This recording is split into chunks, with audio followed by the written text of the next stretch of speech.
Okay, so how we're going to start is I'm going to go through each of you individually. It's going to be just towards the end of the day where this meeting's about to begin, 1 hour before the meeting amongst the crew is supposed to begin, and it's just after you sort of received information about the meeting, met with each other, preliminary to try and make a decision on what to do and help each other make your decisions on what to do. I'm going to start each one of you. You're going to go on your own little personal hour-long or so information gathering mission, and then you're all going to meet back up for the meeting to take place. Nice. Sounds good. All right. So I'm going to leave it up to each of you where you want to begin on the ship, and I can help you out with ship layout and things like that to make a choice. So let's go down the list. We'll start with Elwyn Tempest. I'm going to begin um, sort of near the captain's quarters. Okay. In that general courtyard area. Okay. I assume is a courtyard area. I don't really know what's in front of his quarters. Yeah, it's just more of an open deck. There's a lot of travel between the captain's chambers and more of the city sections of the ship, the residential areas of the ship. Okay, so Elwyn is sort of leaning off to the side against the wall, and he's looking at sort of people who are coming near the captain's quarters, trying to see who is coming and going from that area. Okay. Spend a little bit of time on this, just trying to see what the traffic looks like.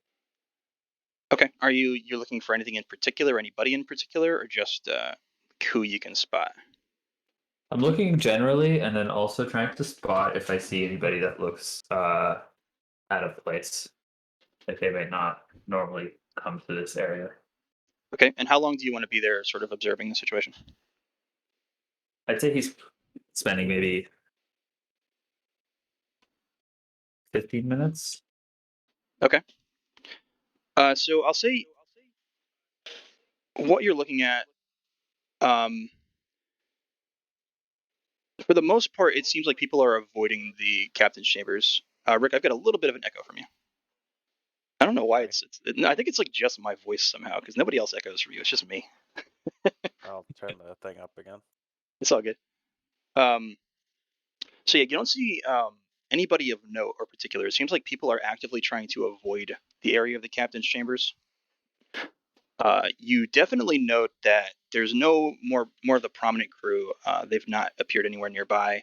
Usually, this is sort of an area that they congregate and speak. You haven't seen any of them in this area, and no Right. interactions or activity within or around or outside of the captain's chambers. Sorry, I think I might have missed the beginning of that. What? So who did I see exactly? Nobody of note, nobody of prominence. Just sort Okay. of varied members of the crew that are sort of interacting with each other and moving in and around the city area, the lower area of that deck. People are just completely avoiding the captain's chambers, and it does seem eerily quiet for the deck Okay. of the ship as per usual. Okay. Cool. So I think that's. I'm going to move on to a different strategy. I've sort of seen what was able to see from like investigating the captain's quarters as much as I could. So I'm going to go. Is there like a tavern There's several. that Yep. is like a popular bar or something? Yep. There's several. There's a couple that are more popular amongst the more higher class, upper class crew, and there are several in the lower decks that house more of the lower classes of the crew or people who are just visitors, things like that. They more frequent. Where was Zane Farrow equally liked by the upper class members of the crew and the lower class members of the crew, or Yeah, more one side than the other? Zane was pretty much unanimously loved. He didn't really treat anybody with precedence. He treated everybody the same and equally, regardless of your station or status on the crew. So he was Gotcha. pretty much unanimously respected and loved. Okay. I'd say that obviously the more upper class crew members, people of rank, were the ones that would interact with him more often. If I was looking for which bar would be more likely to have more gossip? Which one would I go for? I'd say probably the lower class taverns. Um, Okay, that's where if I'm you're gonna go. looking, yeah, because there's more gossip amongst the lower class because the more the upper class crew sort of they know to keep their lips tight, keep their lips shut. They don't like to talk about too many things. Um, Right. the rumors themselves more or less trickle down into the lower class, and that's probably where you want to go. Okay, so I'm gonna find my way over to that tavern. Okay. Uh, Um, there's two of them. There's one called the Black Barnacle. mhm. That's more of like a lively place, a party location. And then the other The other one is called. Where's my list? The Toxic Bold. Toxic Bowl. The Toxic Bold. BOLD. Okay, that's where I'm going to go. Okay. It doesn't take you too long to get there. It's in that city, more of like the upper city location behind that main deck. Hmm. Cool. So I'm gonna get in and gonna go up sort of to the bar area and grab a drink. Okay. And I'm gonna scan the room really quickly to see what the crowd looks like. It's pretty quiet in here again. It seems like not as active as it would normally be. You do notice a couple more notable individuals. Um, there's a half orc. I'm going to give you an image of this guy. You don't know his name, but you do recognize him from about the ship, and he seems to be one of the more combat-oriented crew members that often works with Galen. I Okay. posted his image in tabletop chat, and you also do know the bartender here. It's a Okay. tiefling woman. Oops, why did that? Oh, Jiffith. it's not a. It's not that. Hold on a second. Let me fix that really quick. So But file format I've never seen. yeah, I have no idea what that is. 1 second. Okay. We're gonna fix this. And there we go. Whatever the hell that is. Okay.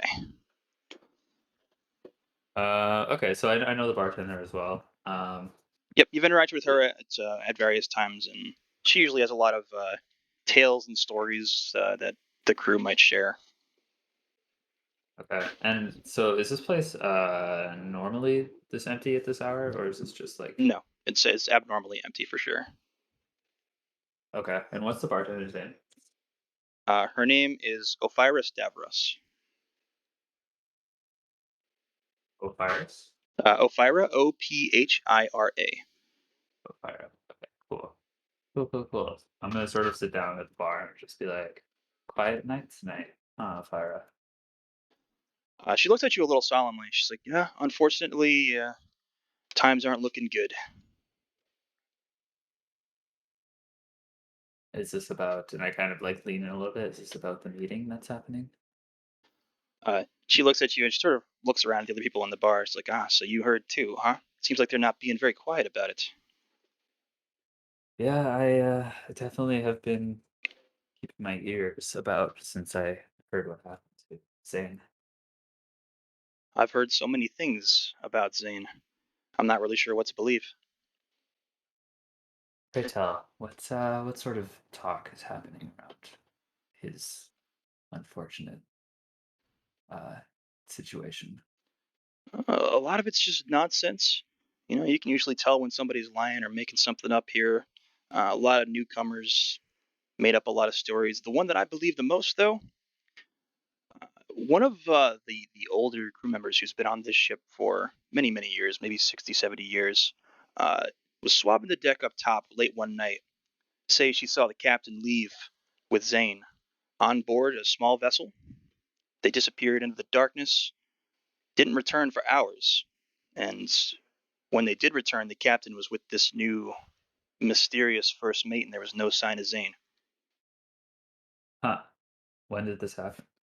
Is it the night that he was reported dead? Indeed. It was just the captain and Zane? Just the captain and Zane left, per this woman. But Zane didn't come back with him. Has that ever happened before? Just the two of them leaving the ship? I'm sure it has. To my knowledge, though, it's never been this mysterious or quiet. Usually, the captain likes to tell everybody what he's doing, where he's going, and if Zane has any part of it, Zane likes to tell some of the more elite members of the crew as well. Anybody in particular come to mind? Well, Zane and Galen always get along well. I mean, and Galen would have known about it, would have wanted to come along, join the quest, whatever they'd been doing. Uh, Right. Beyond that, Kaija Nectarius, who's somebody that you would know as well, out of character. Kaija's an orc that works pretty closely with Eldora, and they're very loyal to the captain. Gotcha. And she said, Is Galen also very loyal to the captain? uh, Or was it? Galen is more loyal to Zane. Okay. Um, but his loyalties to the captain are through Zane. But he Yeah. would be more loyal to Zane as the person that recruited him onto the ship, and Gotcha. the person that he works with most often. Okay. Okay. And then I looked at Fire and I asked, what have you heard of this strange individual that returned with the captain? This new Nothing. supposed first mate. Mysteriously, nothing. I've not heard rumors. I've not heard gossip. People seem to want to avoid talking about him. Maybe they're not even aware he exists. Has anyone actually seen him outside of the captain's quarters? Just this one woman's the only one that claims to have spotted him. At least that And I've heard. There's who not was many this rumors woman? about him. Who is Well, this woman that you speak of? well, her name's Pyrena, Pyrena. She's an elderly woman. She's about 85 years old. Been on the ship most of her life. Interesting. I down the rest of the drink and I drop her an extra coin and I say, "Thank you for the chat. It's very insightful." No problem. Be careful out there. It's gonna be dangerous, I fear. You too. The orc fellow that you talked about Mhm. earlier, was he? You said who was he with? Who does he ride with? He's mostly seen working with Galen Desma. Okay. Do He's I not know where really. Galen? What's up? I said, do I know where Galen might be at this hour? Not particularly. You might have an idea of where he could possibly be, either around his quarters, but the most likely location is that he's heading for or is waiting at that meeting location. Okay. I'm going to. Have I met this orc before? You've not met him. You don't know his name. Uh, he's somebody that you've seen actively aboard the ship. Uh, Okay. he's pretty active And with Galen. He's pretty active in missions for the captain and so forth. is he with somebody right now, or is he just on his own? He's just sitting by himself at the moment. Okay. I'm gonna like sort of go up to him and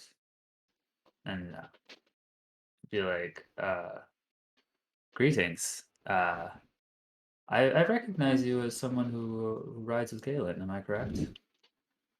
He looks over at you. He looks sort of upset. So what's it to you? Oh, forgive me. I was a friend of Zane, invited to board this ship, and I was looking to speak with Galen, as I know he was also somebody who was quite close to Zane. Would you happen to know where I could find him? Roll persuasion.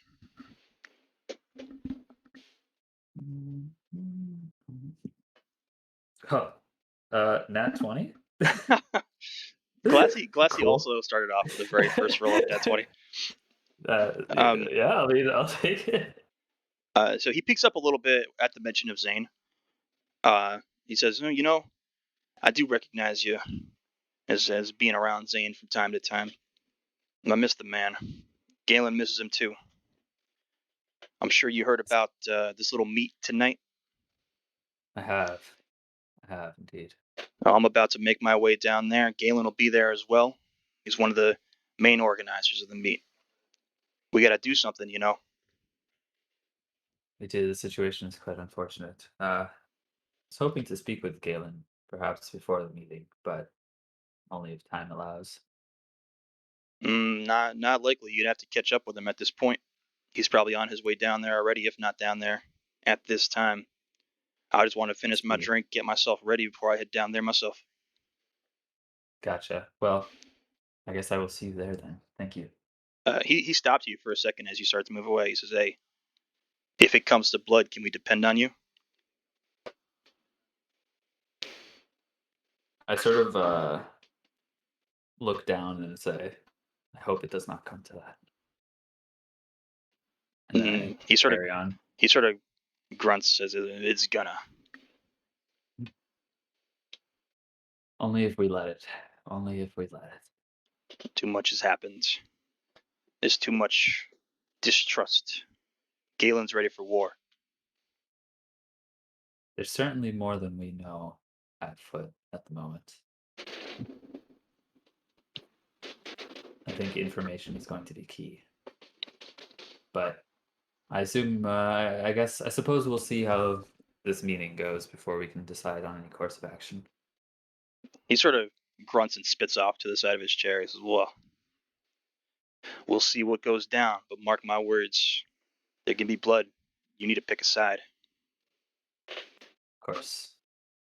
And then I turn and sort of walk away. Okay. How much time do I have left? You got about half hour, 20 minutes, a half hour. Do I know anything about Pyrena? No.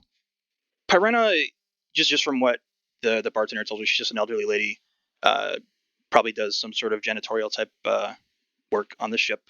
She was up there swabbing the deck, according to Elvira. Probably one of those, nameless workers aboard the vessel that sort of just does her job, enjoys her freedom aboard the Theros, and that's about it. Okay. I'm gonna try and look for her. Okay. Do you want to spend the remainder of your time doing that? I think so, yeah. Okay. Where would you like to look for her? Well, Pyra said that she works sort of at the upper deck. Is that what she said? At the time, this was more of a late night hour at the time where she spotted the captain and Zane. She was cleaning the upper deck up there by the captain's chambers. So I guess I'll go look at the upper deck and see if I could see any cleaning staff currently there, and perhaps ask them where I Okay. may find Pyrena. Roll perception twice for me. Perception. Okay, that's a 15 and a 13. Okay. So in your first, 10 to 15 minutes or so moving up towards the deck and spending some time up there searching, you don't see any elderly individuals, but you do see a young girl sort of on her hands and knees swabbing an area of the deck that looks to have recently been disturbed somehow. Like the part of the deck looks disturbed? Yeah, the part that she's cleaning. Looks like a young girl, Disturbed. maybe 12, 13 years old. Disturbed in what way? Like dirty, or is there like blood, or is it? Do you want to approach her? Yeah, I'm gonna get closer. Okay. Yeah, as you sort of walk past, it looks like definitely blood of some kind that she's cleaning up. I'm gonna sort of crouch down beside her and be like, "Are you all right? She looks up at you. She's like, "I'm a little scared, but I'm okay." What what happened here?" There's a fight between its crew members. Oh, fight, you say? Yeah, it was scary. It happened really fast. Guess things are getting heated around here. I don't know. Say, have you ever met an individual by the name of Pyrena?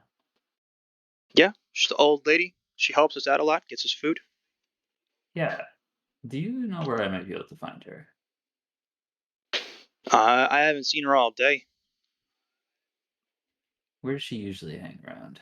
Would you happen to know that? Likes to hang around below deck most of the time. Sits by herself, drinks her tea. Below deck? Yeah, some areas by the crew quarters down below. She just cut her points towards the back of the ship. I see. It's very helpful. Thank you. You're welcome. It goes And back stay to safe. scrubbing. Yeah, I tell her stay safe out here. She sort of doesn't even want to make eye contact with you. She's just still almost a little more scared when you say stay safe. Trouble times. Okay, I'm gonna go to the area she spoke of. Try there. Okay. So that's kind of your remaining 15 minutes. You move down there. Um, you sort of pass through a couple of the community areas before you finally do find her. What appears to be an old woman, sort of just sitting, stirring a cup of tea by herself. She does have a cloak. You can't really see her face. Um, sorry, you said she's by herself? Yes. Is there like There's a seat nearby Yeah. her? It's a room, sort of a large room filled with multiple long tables. She's just sort of sitting by herself at the moment. There's really nobody else in here aside from maybe a couple kids and an older gruff man in the back of the room. Um, Another area that you would assume be a little more populated right now, it being sort of later in the day where people might be sitting down and have a meal. Okay. I'm gonna walk up and just sort of like sit at her table, I suppose. Okay. Um, and I'm gonna say, "Pardon me, would you happen to be Perena?" She looks up a little bit. Her face is pretty obscured in shadow from the cloak that she's wearing. It's just sort of long hooded cloak. Um, you can just barely see a bit of wrinkle in her face in the light. She says, "And what need you have of me?" Uh, I am a friend of Ophira, and we were just chatting earlier, and she mentioned that you had seen something recently. I just wanted to come speak with you about Whose side are you on? it. I'm on the side of justice, hopefully. Whose justice? Well, a dear friend of mine was killed, as you know, or whatever his unfortunate fate was. It's something I would like to get to the bottom of. Zane was the one who invited me onto this ship, and so I'm just seeking information to understand what occurred, what Mm, happened to him. That's is ultimately my goal. is tragic. What happened to the young man? It is, and to see such a fate befall a friend of mine, and to have so little information as to what happened is something that quite irritates me. So I would like to know what happened. Uh, And in my search, it seems like you were someone who witnessed their departure. I did. She leans a little closer to you and sort of indicates for you to lean in closer as well. I lean in. She whispers, "You know what I think? What is that? That captain killed him."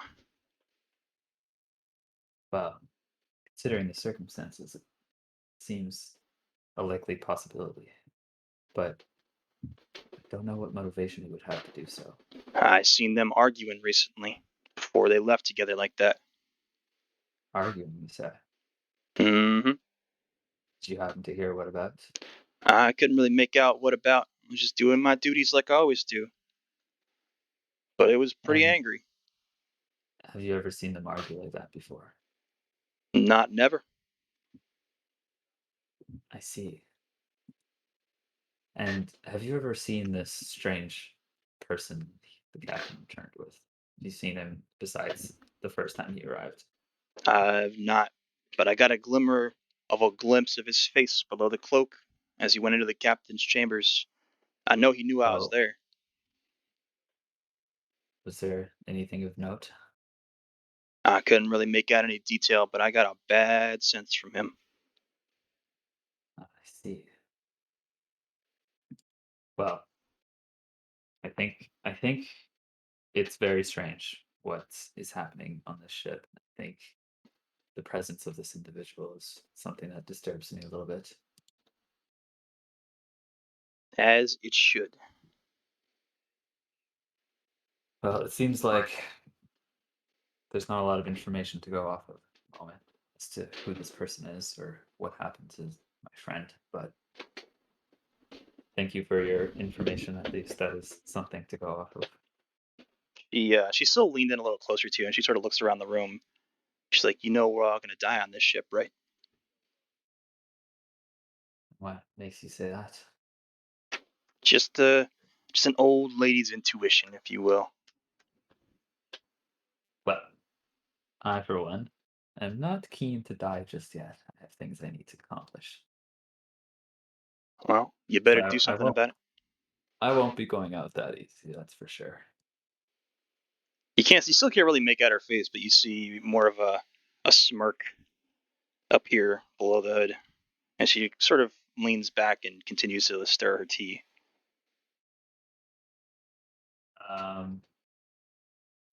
Okay, and then I sort of stand up and I hand a coin to, I guess, whoever is running this place. There's really nobody running the place. It's more of just a gathering It's area just with a like lot of seating. the common room. Okay, Yeah, yep. Sort of cool. BYOB. Okay, well, I get up and I sort of like nod politely to Brenna and I head off towards the meeting. Okay.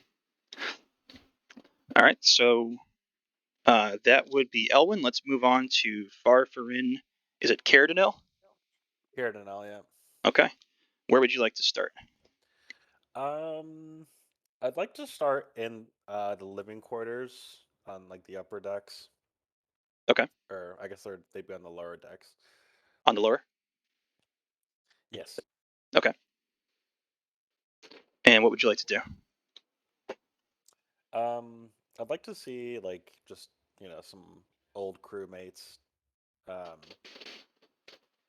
and like gambling going on, anything like just talking, gossiping, that sort of thing. Okay. So you want to be inside the lower deck crew quarters, one of the lower class crew quarters? Yeah. Okay. Like if they have like a mess hall Yeah. adjacent to it or something. Yep. This would put you pretty close to the actual meeting room as well. Just probably a 5-minute walk down some of the lower deck hallways to reach that meeting room. But there is a Okay. mess hall pretty close to there that sort of houses some of the lower class crew members as well. Okay. I swagger inside. Okay. The room itself is not as lively as it normally would be. Most days people are down here. They are gambling. They're drinking. Either celebrating something that happened on that day. The completion of a quest or a job, or you know, anything that might happen that you'd expect to happen down here in one of these sort of lower class crew chambers. It's a little more jovial usually. Right now, things are very quiet. There's a couple guys playing cards in the back of the room. A red-skinned tiefling and an older gruff man with a white hair and a white beard. There's a few people that are just in their cots sleeping, and some people are coming and going. Nobody really of note. Obviously, is more of a lower class area. Um, I'll approach the tiefling and the old man who are playing cards. Okay. Or are they playing cards, or is that a different? Yep, they're playing cards. They're just sitting playing cards at the moment. Okay, I walk up to them. They don't really take note of you. They're sort of just locked in their game at the moment. Not really communicating with each other either. Is there a chair nearby, or some chair I can bring up to the table where they're sitting? Yeah, you can drag a chair over for sure. Okay. Without a word, I just bring a chair over and sit down and just start watching the game. Okay. The old man sort of nods to you. I'm gonna give you a couple of images of these guys as well. Let's see. Here's the old man. And I'll give you the tiefling as well.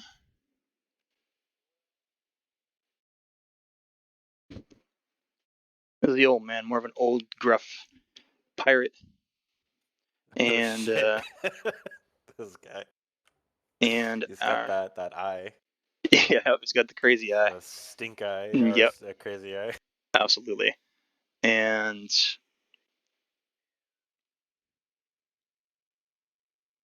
this is the tiefling. Okay. They both look I kind of what's that? somber. Like they're not having a great time. They're just trying to pass the time and move on from the night. Okay. I put both my arms on the table, like almost interrupting their like moving the cards of their game, and say, "Nice day for a mutiny, huh?" So you lean in and move the cards. No, I just put both of my arms on the table and like kind of pretty much take up most of the table Okay, without touching the without cards. touching anything. Okay. They both stop playing, and look at you, and the tiefling sort of smirks at you. The old man just sort of grunts, and then they go back to playing their game, sort of wordlessly. Okay. I just pretend. I just keep going with it, and just start talking about hey, what guys, what do you think is gonna happen during the meeting today, huh? Any exciting news? The old man looks at you. He sort of scowls. I'm not going to that shit. The tiefling himself sort of giggles. He's like, I might go. Never know. Use a little action. I turn to the old man and ask him, why aren't you going? Do you already know what's going to happen? I already know what's gonna happen. They're gonna argue. They're gonna fight. They're gonna bitch and moan and cry, and they ain't gonna do nothing. Do I know who any of these people are? No, you don't recognize either of them. Just random members of the crew. Okay. I keep talking to the old man and I say, been here a while, old man. I've been here 65 years, youngin. Oh man. Shit. All right. Well, what about you? I turn to the tiefling and ask him, what his hopes are for the meeting. He leans back and he kicks his feet up on the table, sort of disrespectfully close to you. Uh, Looks at his cards, makes a play real quick to continue the game, and sort of makes eye contact with you for a second, and sort of you can see that he's sort of got a mischievous gleam to him.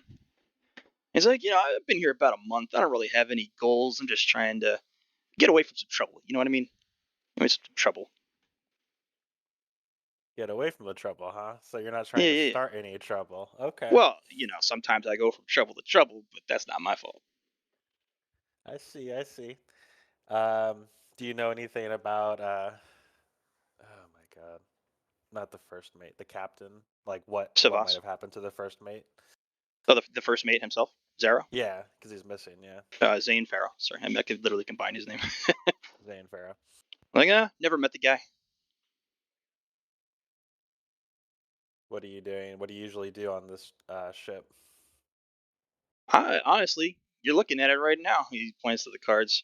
Like, I'm here to make money, meet some people, and sort of just hide away for a while. Gotcha, gotcha. Okay. The old Carry man on, sort of gentlemen. makes another play. He grunts at you as you make to leave, I assume. I want to ask the old man one more question. Okay. Um, I want to ask him, do you think the captain killed, or oh my God, yeah, the captain killed the first mate? He sort of looks at you. I don't know where the hell you got that notion from. I want to see if he's lying or what his intentions are. If he is like, playing it off. Um, Roll an insight. How the fuck do I roll it on this? Hold on. You can roll it on D&D Beyond, right? I don't really use D&D Beyond, but is the you guys that are using it, is there a roll mechanic on D&D Beyond? Yeah, you just have to That's put what I'm doing. you click the number. So you Oh, guys you just click your click on. insight. Yeah. Oh yeah. Okay, hold on. Yeah, it'll bring up a little bar that says what you rolled. Also, at a game, Rick, I'm sniffing a little bit of metagaming here. That's you didn't really hear that conversation with Spy's character about the captain killing Theros. So I'm gonna call you out on that for a moment. but I'm going to let it pass. Oh, okay. I mean, It is something that you could have come, a it's conclusion you could have come to yourself. he's missing. I mean, I Yeah, don't know. It's just but to think the captain killed him is a bit of a stretch. okay. All right. But I'll allow it. Noted. I'm just Noted. Okay. warning shot. Gotcha. All right. I rolled a 16. Okay. Old man seems like he believes you're an idiot for thinking anything of that nature. Shot. Duly noted. Okay. See, Yep. what we should have done is all deafened while we did our individual Oh, investigations. well, I trust you guys. Rick, Okay. Maybe it was a bit of metagaming, maybe, but it wasn't on purpose. Okay. it's okay. It's That okay. wasn't. I allow it. There's some unconscious bias that can occur. Yeah. It's like like maybe somebody put that into my mind, but it Sure. was actually like spies encounter. Anyways, I'm just gonna move away from these idiots. Jesus. Okay. The kid, the tiefling, the younger tiefling, sort of nods at you. The old man is just glad you're gone, basically. Gotcha. Old heads. There you go. Old head. I want to find Desma.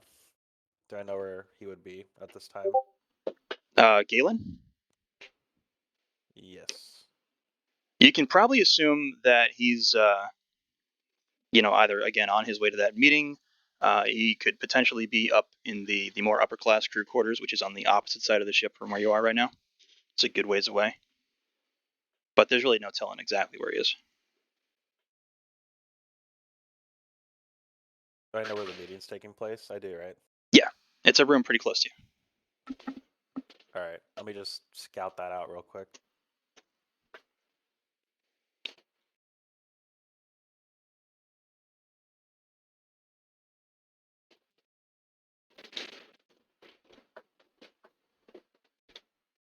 So you want to go to the? Sorry, I'm replying to Ven really quick. You want to go up to the upper class quarters? Or you want to scout out the meeting room? Just want to briefly scout out the meeting room before going to the upper class chambers. Okay. It only takes you a couple minutes to get over there from where you're at. It's pretty active. There's a lot of people coming in and out. There's a couple people sort of standing at the door, not like they're actually like guarding the room. They don't seem to be paying attention to anybody or any faces, that kind of thing. They're not noting people. They're not stopping anybody from entering or leaving. But it's very active. You hear a lot of chatter on the inside of the room, and there's a lot of people in this little hallway area in front of this conference room. So I want to go. Like, I assume like there's people guarding the door to the meeting room. They're not or really is it guarding. Kind of... Yeah, they're not really guarding. There's some people standing around the door, but it doesn't seem like they're actively. They don't care who's coming in and out. Okay. Does anybody like stick out to me in this hallway as somebody I might know or Roller associate with Desma? roller perception.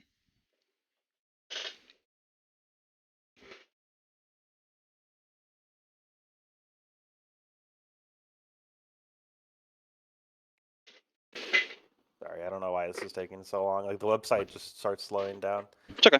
I rolled a 11. For perception, insight 16. Okay. Their dice roller is really not good. It's really Yeah, bad. there's a Yeah. couple. If you just Google it, there's a couple websites that have dice rollers. That if you want to use one of the external ones. All right. I still, as always, Rick, even from the last Strixhaven campaign, recommend you get your own dice, physical dice. Hell yeah. I do have them around here somewhere. I don't know. It's all good. It's all good. I'm just I got judging. the Grahatia inspired dice I'm finally getting to use. I'm very Oh excited. my god, I love it. Okay, so yeah, with that perception, you don't really see anybody that you recognize per se. You definitely recognize some faces as definitely the more prominent crew, some of the higher ranking crew. But in your time on the ship and sort of what you've been active in, you don't recognize anybody by name. Okay. Have I been on any missions with any of these people? Not that you can see. All right. I'm just gonna keep moving then up to the upper class quarters. Okay. Yep, it'll take you about 15 minutes at least to walk over there. That's fine. Yep, on your way throughout these sort of smaller hallways below deck as you make your way towards the upper deck areas, There's a lot of people sort of huddled together and whispering and communicating to each other. You can tell there's a lot of like the vibe in the air is very sour, very mischievous and mysterious. Can I eavesdrop on any of these conversations? Yeah, yep. I'll say on your walk, roll 2 perception for me twice.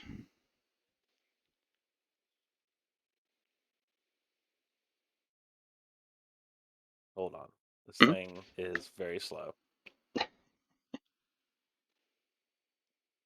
you want me to roll for you, Rick? No. Give me a second. What, you don't trust me? Oh, no, I completely trust you, Bird. We all trust you. Uh-huh. All right, Rick. I Okay, rolled. I I rolled rolled for you. a It's a 7 and one. a 14. You rolled a 1 and a 2. Oh, thanks, Bird. Thanks. You're welcome. Okay. So 7 and 14. for the first half of your walk, you don't really get close enough to hear any of it. When you try to get closer, people sort of hush up and move away from you as if you're trying to spy on their conversation. But as you get towards the upper decks along the staircases that lead up to the top, there are a couple people that are talking a little louder. They're a little less secretive about what they're saying, and the gist of the conversation is it's a younger woman and an older man, both human, and one of them is arguing that something needs to be done. Somebody's got to take care of the situation. Somebody's got to at least get a hold of the captain, get something out of him, figure out what happened to the first mate. Uh, any sort of information. Something needs to be done, even if they have to break into the room and get this out of the captain by force. And the woman herself is saying, no, we need to trust the captain. We need to defend him. He'd never do us any harm. The Theros is his home. The crew is his family. He would never betray us. We need to trust him. And they're basically trading verbal blows back and forth, arguing for this. Okay, so people are pretty split still right now. Yeah, it's pretty obvious that there's definitely a lot of dissension and a lot of division. Okay. Making your way to the upper crew chambers, there's only a couple areas that you can access, without actually being a member of the higher ranking crew. There's some individuals that you do recognize as more prominent members of the crew. You recognize an individual called Mateus Delm, somebody that you would have interacted with in your time on the ship a bit. Oh, what was that? Oh, yeah. The Discord event dinging at me? Oh, yeah, it's probably asking you to start it. Time for D&D, Bird. I got it. There, it is officially started. Okay, that scared the shit out of me. Not gonna lie. Uh, so yeah, you recognize this individual called Mateus Delm, somebody that you've interacted with a little bit in your time on this ship. He's one of the more prominent crew members, more of an intermediary between usually the first mate and some of the other officers on the ship. I'm gonna give you an image of Mateus.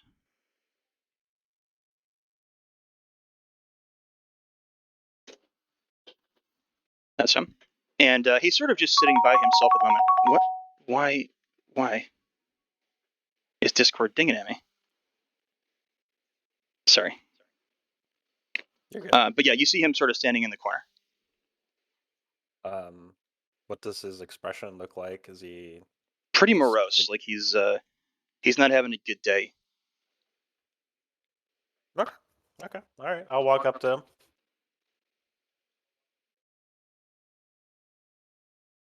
He takes note of you. Sort of nods for a moment, recognizes you from the time that you've worked together. It's Dems or Dums, was it? Oh, thanks, Vince. Sorry, I didn't realize that was Pando. Okay. Does Mateus? Yes. What can I do for you? Sorry. You're fine. I'll say, hey, Oh, all the hey, dinging sort of drew me out. I need to lower the volume on it. Oh, you're good. Hey, big meeting coming up, huh? I kind of like give him like some finger guns. I don't want anything to do with it. Is the captain gonna be there by chance? Doubt it. Ain't seen hide nor hair of the man. And what kind of leader is that? Not even addressing the concerns of his crewmates. He, for a moment, he reaches for the hilt of his blade and looks at you with a scowl. He's like, "Don't you dare disrespect the captain's name in my presence." No disrespect. I'm just sincerely wondering how any leader in any position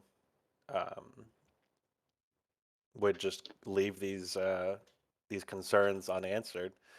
I've been hearing, plenty of dissent, not from me, of course. I put my hands up, not from me, of course.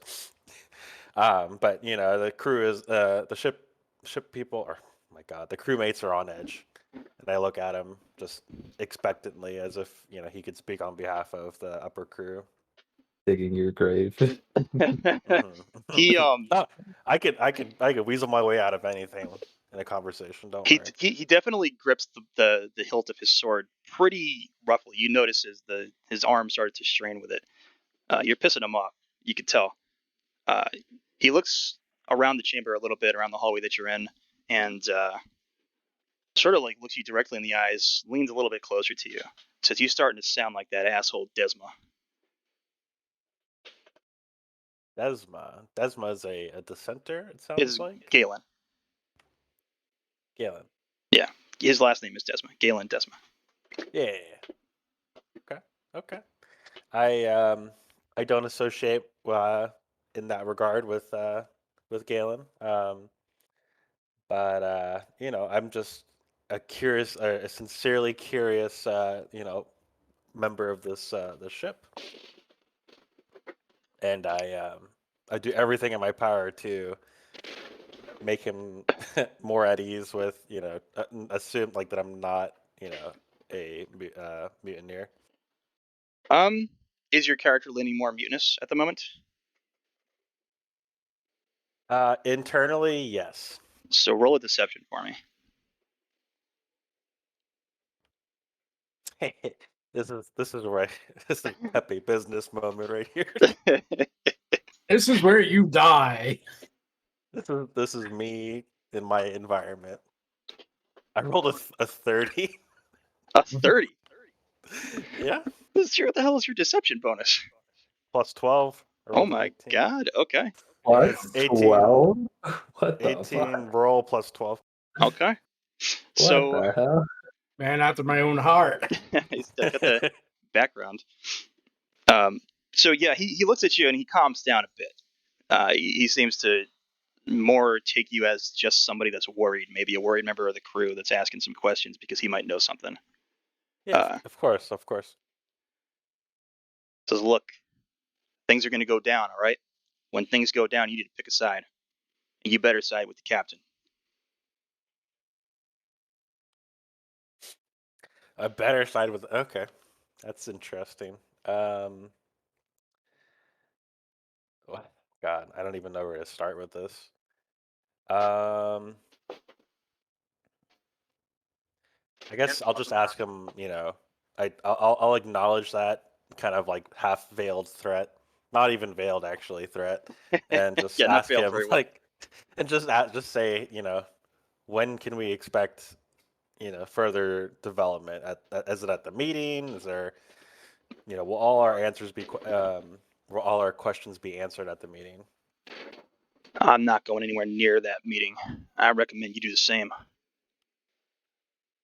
Okay, so I take it Desma is going to be at the meeting then, and the people against the captain are going to be speaking their mind at this meeting. It sounds like. A lot of people are going to be speaking their minds. Their minds ain't exactly sound. You know what I mean? I see. I see. Okay. All right. Um, any other advice you want to give me before, other than obviously side with the captain? Keep your goddamn head down and stay out of Okay. Gotcha. All right. Well, have a nice evening, and I hope your day gets better. And I take off my hat. I tip my hat at him, it. in Oh my adieu. fucking god. And He's gonna I kill you. saunter out of the room. He's Yeah, gonna kill you at some point. you can tell he has absolutely no respect for you whatsoever at this point. Good. Good. So with all the travel and everything you've done, you got about 10 minutes before the meeting starts. Okay. Is there so the meeting itself is taking place in a kind of like hall, right? I'd assume like some kind of meeting hall. Yeah, it's you. You saw it already. You were down there. It's more of a conference room type area in the back of the ship. Okay. Okay. I think I kind of glossed over that description, but are there like, is there like an upper balcony or like a No, upper? No. nope. Okay. It's a big wide room with one very long sort of meeting table, very like uh, medieval style long table. Gotcha. Okay. I guess I'll go back to that hallway, like towards the meeting room. Okay. And are there any like balconies nearby, like looking out on the ocean? Yeah, there's plenty of overlooks on the ship. Okay, I'll just go to the nearest one and look out to the sea, and maybe there might be somebody near me doing the same. Nobody really nearby. Again, most of the people are either hiding in their own chambers or their private areas, or they're down towards that meeting area, expectantly waiting to see what's going on. Or they're inside the various buildings in the city areas of the ship. But on the balcony itself, you do see the ship is heading into what looks like a pretty bad storm. So we're headed towards the realm, the storm realm, right? We know that You're from the background. you're just heading towards a storm. You don't know Okay. anything about this. It looks like a pretty bad storm that you're about to roll into, which is not uncommon at sea. But you do know What's that there are my rumors about the heading into the vicinity of where it is believed to be the entry to the realm of the storm god Keranos. Theranos? Okay. Um, actually, I hold on. Is there some? Can I get like a view, like a nice vantage point, like looking at like the captain's chambers, like the door, I guess, leading out of Um, it? you can, but at this point, if you do that, you're not going to make it down to that meeting. Okay. All right. Well, I'll just chill here then until the meeting starts. You want to move because you're on a balcony on the outside of the ship currently. You want to move down towards the meeting. Oh, okay. I thought I wasn't that far away from the meeting, but yeah, I'll Yeah, just you're head not too towards the far meeting. away from it, but you're still on the upper deck of the ship, and that's down below. Okay. Yeah, I'll go back down then. Okay. Okay. So we'll hold you there. You can meet up with Elwin outside the room, and we'll move on to Crix. You ready, Varn? Yeah. Yeah. All right. Where would you like to start? Well, I know what I would like to be doing, which is seeking out my contact there, Sam Strickland. So wherever I think he would be hanging out is probably where I'll be roaming. Okay. How long do you want to spend looking for him, and where do you want to sort of seek him out? I don't know exactly where he hangs out, but I'll probably spend Um, about 15 or so minutes looking about. about this time, he'd probably be in a tavern called the Black Barnacle. It's on the lower decks of the ship. Then where I'll be. Okay. I'll be down there looking about. Probably as I'm like starting to head down there, I'll ask if anybody's seen. Okay. Um, yeah, a couple people say, yeah, we saw him and his goddamn bird heading that way, and they point in the direction. Ah, thanks, Jules. Then you want to move towards the Black Barnacle? Step inside. Yes. Okay. Yeah. You see Sam sitting by himself with his bird. I'm gonna give you an image of the man. That's him there. He's from as you know him, he's a very pompous individual. Uh, Considers himself more of a fashion icon type of guy. Dresses really well. Acts like he's got a lot of money type of deal. Um, he's got this big purple bird that's always on his shoulder, always hanging out with him. Usually says pretty nasty things to people. Um, Speaks pretty well. It's obviously all mimicry, but he speaks pretty well in a lot of different voices, things that he's picked up and heard throughout his days with Sam. The bird is actually sitting on the table with Sam right now. Sam is just sitting there writing something out. Is there anyone else in the tavern currently? Yeah, it's a little more active than the rest of the ship down here right now. There's maybe a good dozen or so individuals sitting, drinking, eating. Anyone seem to be murmuring about the meetings going on or anything about the meetings? Everybody's talking pretty quietly amongst themselves, just a casual like walk through, trying to listen in. You definitely, it sounds like people are talking about what's going on, like whether or not they want to attend this meeting. Uh, why do we even know about it? Type of conversation. Should this kind of thing be a little quieter? All right. I'm gonna walk up to the table that Sam's currently at. I'm gonna be reaching into my belt pouch and providing some rations and whatnot. And as I go to the table, I'm gonna pull out the chairs, sit down. I'm gonna put a big handful of food in front of the bird Okay. and just look at Sam and go, "Souls, how's your days?" The bird immediately starts pecking at the food that you put down, like almost in a gross manner. Like there's bits of it flying everywhere off the table towards you, towards Sam, who's sort of batting it away. He looks at the bird first. He's like, "Well, you want to mind your manners?" And he looks at you. He's like, "Crix, you know better." I knows, but I like animals, and it does keep him from shouting many things at us during conversations. He sort of sighs. He's like, "Whatever." He pushes the bird a little bit to the side, but it sort of ignores him and just goes right back to the pile of shit you put in front of him. It's like, "What can I do for you, Crix?" Well, not much today's. Just curious what your thoughts are on this so-called meetings that is being called for. Well, I'm about to head that way myself. Currently, I'm writing everything I can about what I've heard, what I've learned. I want to make sure, no matter what goes down tonight, somebody writes a really beautiful ballad about it. Well, since you've been on the ships for long enough and knows everything that seems to be going on, what's your takes on it? It's not really my place to have a take. I don't really want to pick sides. I just want to get the information down and make a little money off of it, And he sort of rubs his fingers together, and the bird looks up and goes, "Money, money." I take another little bit more food out of my pocket and put it on the table. Almost bites your hand off trying to get to it as you set it down. That fucking bad. He But looks up at you and goes, "Fucking bird, fucking bird." in all seriousness, though, you're preparing for writing the ballots and everything that's going to happen. I mean, you must have something plans if things go south, though. He looks at you and sort of raises an eyebrow. He says, "You looking to get off the ship, huh? Just in case things Well, get a little ugly."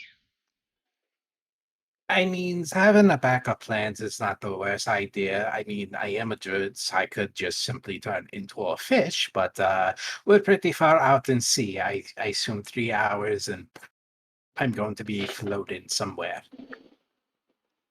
The bird looks up and sort of makes eye contact with Sam for a minute. They sort of nod at each other. The bird goes back to pecking at the food, and Sam looks at you. He says, "Well, I consider you a great friend, Crix, but even great friends sometimes need to pay up. You know what I'm saying? I do have a plan. I got a little something prepared, little escape plan, if you will, but it's going to cost you, friend. I'll give you the best friend discount, though."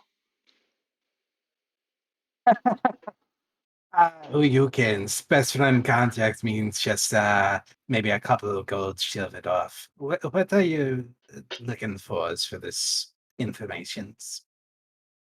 As well, I'm not really looking for gold. You got anything of value to offer me? Hmm. Let's see. I don't think you want ration. I don't think you want foods. The bird looks I up at mean, you, sort of narrows its eyes at you. in terms of items and whatnot, I don't have much, but I'm pretty good for services and whatnot. Not that type of service, but you know what I mean. He looks to the bird, looks back at you. He says, "Well, for a moderate fee, I might ask you for something in the future, a favor or two, if you will, with something I may need a little help with. Would you be willing to assist me?" As long as it doesn't get me killed, I'm pretty game for most things. I take a very neutral stance. I don't care. He looks at his bird and he says, "Contract." The bird goes, "Contract, contract," and hops down to the chair and reaches into Sam's bag that he has sitting on the floor next to him and pulls out this big roll of paper, hops back up onto the table, and drops it in front of you. Sam sort of folds his hands together in front of him and looks you in the eye for a moment. I stare him back. I look down to the piece of paper that apparently he's going to be presenting. Can I make an Arcana check to make sure that this might be magically bound or not? Yeah, go ahead and roll it. 16. Yeah, it's enchanted somehow. Definitely get more of a not really a sinister vibe to the enchantments or the magics that are attached to the piece, but it is absolutely enchanted. You could assume it is some sort of an oath-like enchantment. For as long as I've known Sam as a contact and whatnot, do I know his background as far as being like a warlock or a wizard or something of that nature? I'm getting warlock vibes here, though. He gives off bard vibes. That's But him as a bard. oh yeah, that's right. He writes songs. He writes stories and is out for tales and information. You definitely he always gives off at least the presentation that he comes from money and he has a lot of money. You would probably assume with what you know of the world that he's from a wealthier city like Akros or Setessa or Melitus. He's somebody with too much money that goes around and does things because he's probably bored. Yeah, maybe, but you don't really know much about his actual background. Whether or not he's attached to a wealthy family or if he has any family, anything like that. You don't really know where he came from. You just know that obviously, but for what he is, he has a very good reason to be aboard this ship. Looking for tales of renown and so forth, things that he can write about and make money off of. All right. So, what is this contract exactly bound in completely? Besides, me doing a favor, what's with the, small details and stuff that you're going to put in it? He sort of unrolls it in front of you. Says, "Well, basically, there's no fine print or anything like that. I'm not out to swindle you. Never would. You know that, Right. Crix." Mm-hmm. The bird goes, "Swindle," and he sort of puts his hand on the bird's beak before it can repeat the word again. Um, don't listen to this idiot. Look, it's a very simple contract. I do a thing for you, you do a thing for me. That's it. I just like to have things in writing. That's all. I'm not going to ask you for anything too crazy. Obviously, we are friends. Right. Right. Um. Hmm. You sign the contract. I tell you how we get off the ship if we need to in an emergency. For a future favor. Indeed. And nothing that's going to be out of my leagues. No, of course not. I'm not going to ask you to kill a guy or something. I kind of rub my chin, think about it. I'm going to do an insight. Oh my god, Okay. 7. Seems legit. That's it makes it harder to sign contracts in the future if I wind up dead. And I'm good for these little things, so I'm going to trust you on this. Crix, And, I would never want to see you dead. Bird goes, "Dead, dead." right, because God knows I would come back as some kind of future animal and shit in your food. I I'll grab like my where. food decidedly shit free. I'll reach for like a pen and quilt and go sign it. Just kind of look him dead in the eye as I put it down to the paper. Okay. And then I'll sign it. Yeah. He's got a big old smirk on his face, but just seems like he's happy to do business. As you sign the paper, you definitely feel a bit of a magical essence to it. You feel a power course through you of some nature, but again, doesn't feel sinister in any way. But it was enchanted on some level, and you are obvious to that. So he takes the page, rolls it up, gives it to the bird, who again hops down and puts it in the bag down below. And then he leans in close. He's like, "All right, come here," and it motions for you to lean in with him. I'll lean in. I have an object, a special object, that upon my decision and word can shift us to a plane of safety. Should things go awry, just seek me out, and I will allow you to use this object with me so we may very quickly evacuate this vessel. I see. That is quite clever. Might I inquire whereabouts it's going to send us? Is it somewhere else on this plane or another? It is on this plane. It's a beautiful, beautiful accommodation that I have and own in the city of Miletus.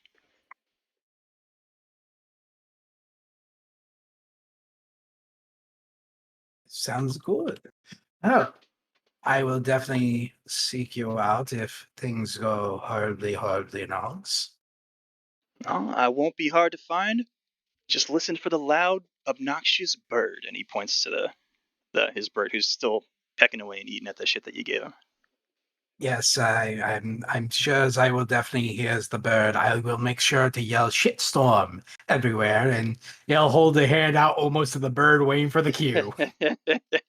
The bird sort of looks at you like he doesn't really trust you right now.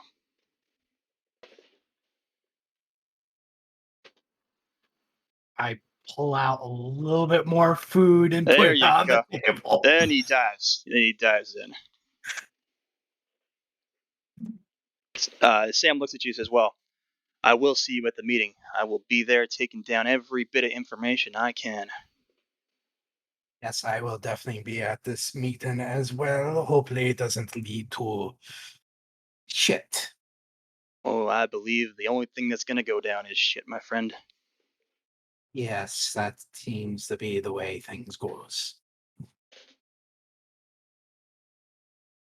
I will take my leave from the table and probably head on out of the bar. Okay. Sam nods at you. The bird is just barely even recognize your presence as he still munches away on the shit that you gave him. You've got about 20 minutes left before the meeting now. I am going to probably head my way towards the meeting. As I do, I'm just going to listen carefully to the murmurs and stuff that are going on between people. Okay. Give me And 2 perception rolls. All right. What were you saying? I was just gonna see if I can find anything that's being murmured that might be out of the blue. Okay. So first perception is a 14, and the second one is a 12. Okay. So again, it seems like it's a lot of arguments for the most part. You hear a couple conversations where individuals are sort of going back and forth um, on whether or not they should even go to this meeting. If they do go to the meeting, are they going to support one side or another? Everybody seems convinced that there is going to be a taking sides bit to this. You do hear a lot of people that are afraid that Galen is a little too violent and something could happen at this meeting that could hurt or kill people if he is angry enough, and they don't want to go there and have something go down, a fight break out, and get killed. Other people are like, we got to go. We got to be there. We have to make sure our voice is heard. We got to stand up for the captain. We got to go after the captain and so forth. Different opinions for the most part, and then there are others that are sitting whispering amongst themselves that seem to be making plans, talking about postings, who's going to be where they should wait, should things go bad, so forth. Okay. You just want to head towards the meeting room? Yeah. Does it seem like most of the people are very split Absolutely. on? Okay. Yeah, it sounds like everything is very split up between these two sides. Okay. Is there any like distinction between like the people that are split for the captain versus the people that might want immunity as far as like how well equipped they are? You do notice that almost everybody seems armed. as far as who's well equipped, there are some people who are better equipped than others. It doesn't really seem to be anything notable about who's armed over who. Okay. But everybody does seem to be ready and armed that you've seen. There are some people who are not, some quieter members of the crew who may or may not, be involved with maybe the diplomatic practices or the merchant practices on board the ship. But even some of them seem to at least have like a dagger at their belt or something just in case type of thing.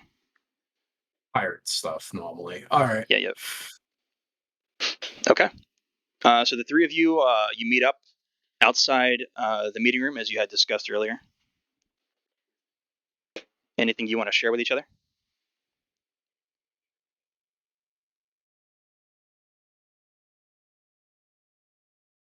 No, nobody wants to go first. Owen looks to the others and says, "So, which side are you two leaning towards?" Personally, for me, I don't really care. Um, if the captain's in the wrong, then clearly going to be somewhat against him. But otherwise, this is just going to be a back and talk. And I don't care unless someone strikes at me. Let's see. And you, Farfar? I'm leaning more towards mutiny. Since the captain doesn't appear to be interested in the concerns of the crewmates. But of course, if anything else were to come to light to contradict that or to change my mind, we'll see. Well, as for me, I am not so interested in this conflict that is happening between these two parties. However, what I am interested in is figuring out what happened to Zane. And I think I might have a better chance of finding that out siding with the mutiny. I feel like the captain would tell me himself what happened to Zane, and so I'll have to be with the side that's going to overthrow. If I can drag that mysterious new first mate out of his hiding, then I might be able to figure out what happened. It is quite strange that he would bring someone onto the crew that the other crew don't seem to have any idea who he is.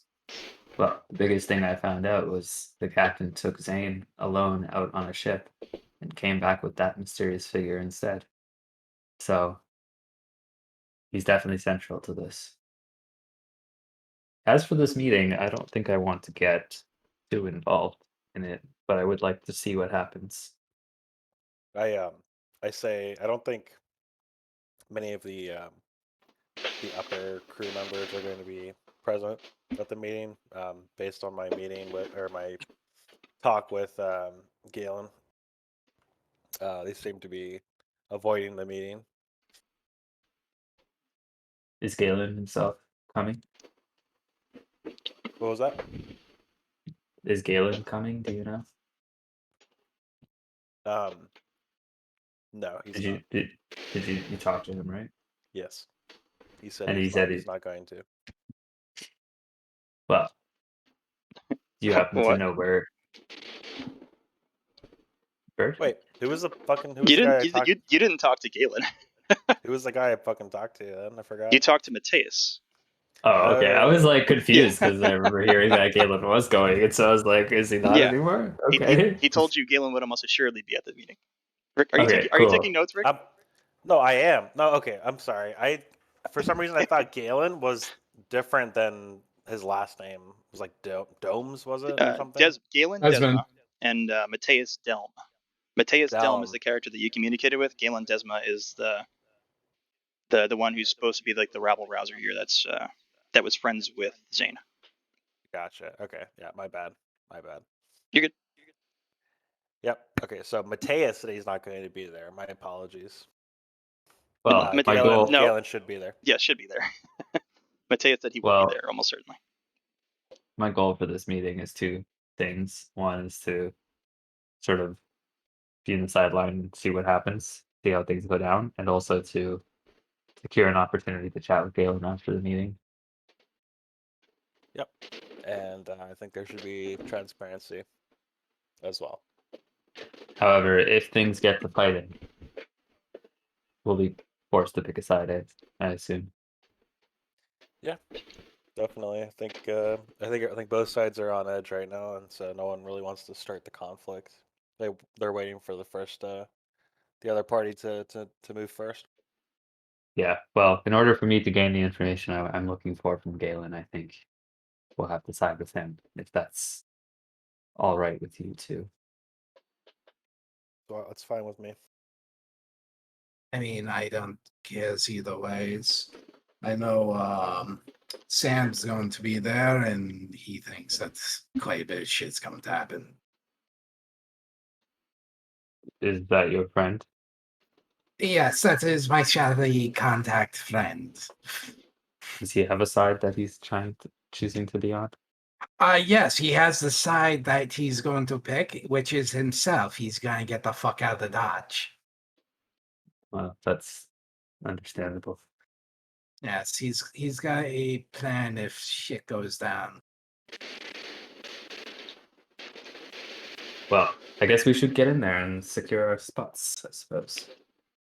Yes, Shall we? yes. If it were just me, I'd go in invisible, but I think That might not go so well. So I assume someone might be cautious with something of that nature. It is surprising that none of the captain's men are going to be quote unquote there from the higher ups to survey the situations. this doesn't seem like the most organized situation, but No, I mean, you can walk around and you hear the murmurs. Mm-hmm. Okay, so Okay, I guess you want to enter the meeting? Yeah. Okay. Yep. Okay, so you all walk Sure. inside. You want to sit, find a place to sit together? Yeah. Yeah. Okay. I search for somewhere in the back, closer to the exit. Okay. Yeah, that's where I would be. Everybody roll perception for me. Perception. 15. Perception plus. Where is it? 17? Okay.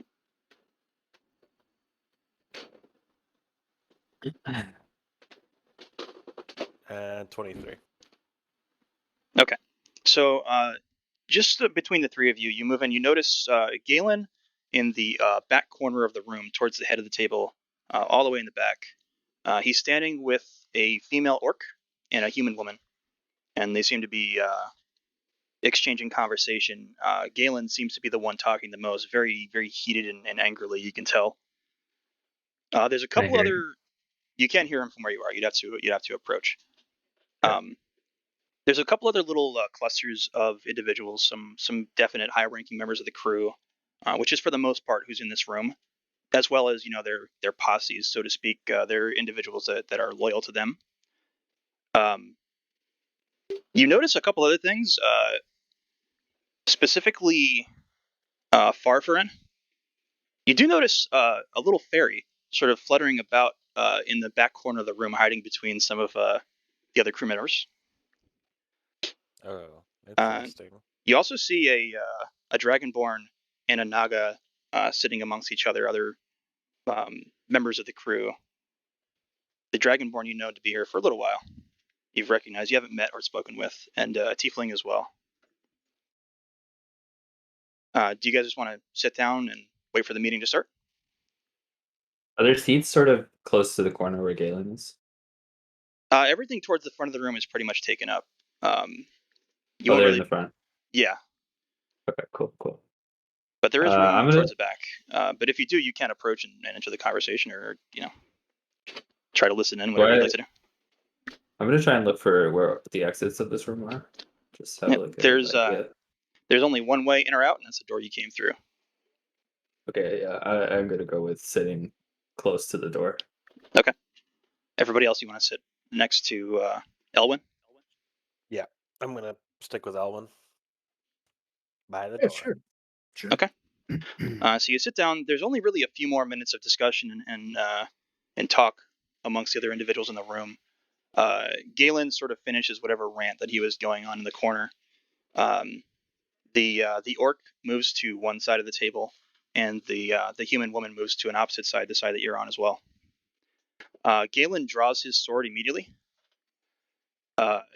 moves to the front of the table, and just jams his sword directly into the table. The room immediately quiets down upon him doing this. Oh my. He speaks up rather loudly and says, "Look, I'm not here to have a conversation like you may have assumed. This isn't a debate or a discussion. The captain is out of his mind. He's gone mad. Our friend, a patriot, Zane Farrow, is dead, and we're here to do something about it. The only thing I need to know from you is whose side you're on. Are you with us?" The room is pretty quiet for a moment as he stands there. People start to draw their weapons and raise them into the sky. Definitely the first people to do so are allies of Galen, people that you recognize from him and his crew, so to speak. But other notable members of the room also start to raise their blades to a point where the people with raised blades seemingly supporting Galen are far outnumbering people without. You are three of the individuals who do not have weapons raised. What would you like to do? I'll raise my rapier. Okay.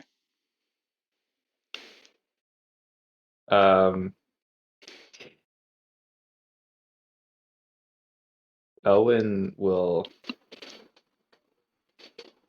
Do I want to? Oh, God, hold on. Thinking.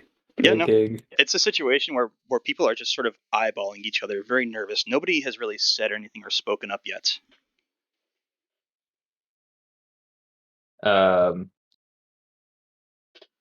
Sort of leaning back into my chair, and given the silence of the room, I suppose, Elwin looks at Galen and says, "What do you mean to do exactly?" He puts his hands on the hilt of his sword that's still driven into the table. Doesn't pull it out, but puts his hands on it and sort of grits his teeth at you. Says, "You know exactly what I mean to do. We're going to storm the captain's chambers. We're going to kick that door down. We're going to drag him out of there and make him tell us what happened. Whoever this mysterious individual is." And he seems a little more upset upon mentioning this character. "We're going to drag him out too.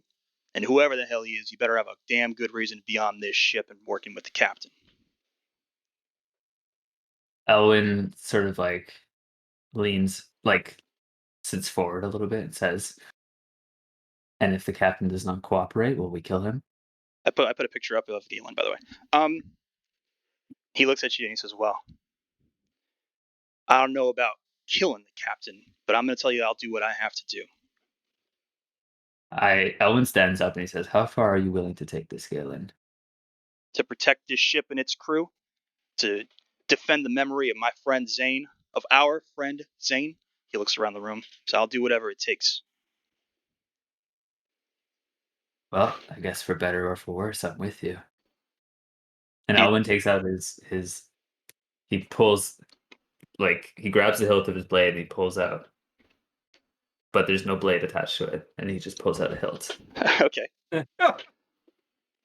And he holds it. He nods and at you. says, "You have my blade." "And I'm glad to have it, friend." And Elwin says, "Zane was a dear friend of mine, and I, more than anyone, would like to know what happened to him. And so I'm with you, but I think we have to be aware of how far this can escalate." As you're finishing saying that, the human woman that was speaking with Zane slams her fist into the table so rough you can feel the vibration all the way down at the end where you are. She stands up and she looks at Galen and says, "This is madness. We've all worked with the captain for generations, many of us longer. What exactly do you plan to do? How can you betray your trust and his trust in you?" She looks down the table to you specifically, Elwin. "And you, how long have you been on this crew, huh?" I'm an outsider, clearly. However, the person who invited me onto this ship was Zane himself. And as such, I may not have the deep, intricate loyalty to the captain that you speak of. So I think that question geared to Galen makes more sense. "You know who Zane was Again, loyal to?" the captain, which is why this is all the more mysterious. They were like Ultimately, goddamn brothers. I want to know the truth, and we won't find the truth sitting here. That's for sure. Well, we're not going to get the truth drawing swords against our captain. You know exactly who he is. We need to trust him. We need to trust the decisions that he makes are for this crew and this crew alone.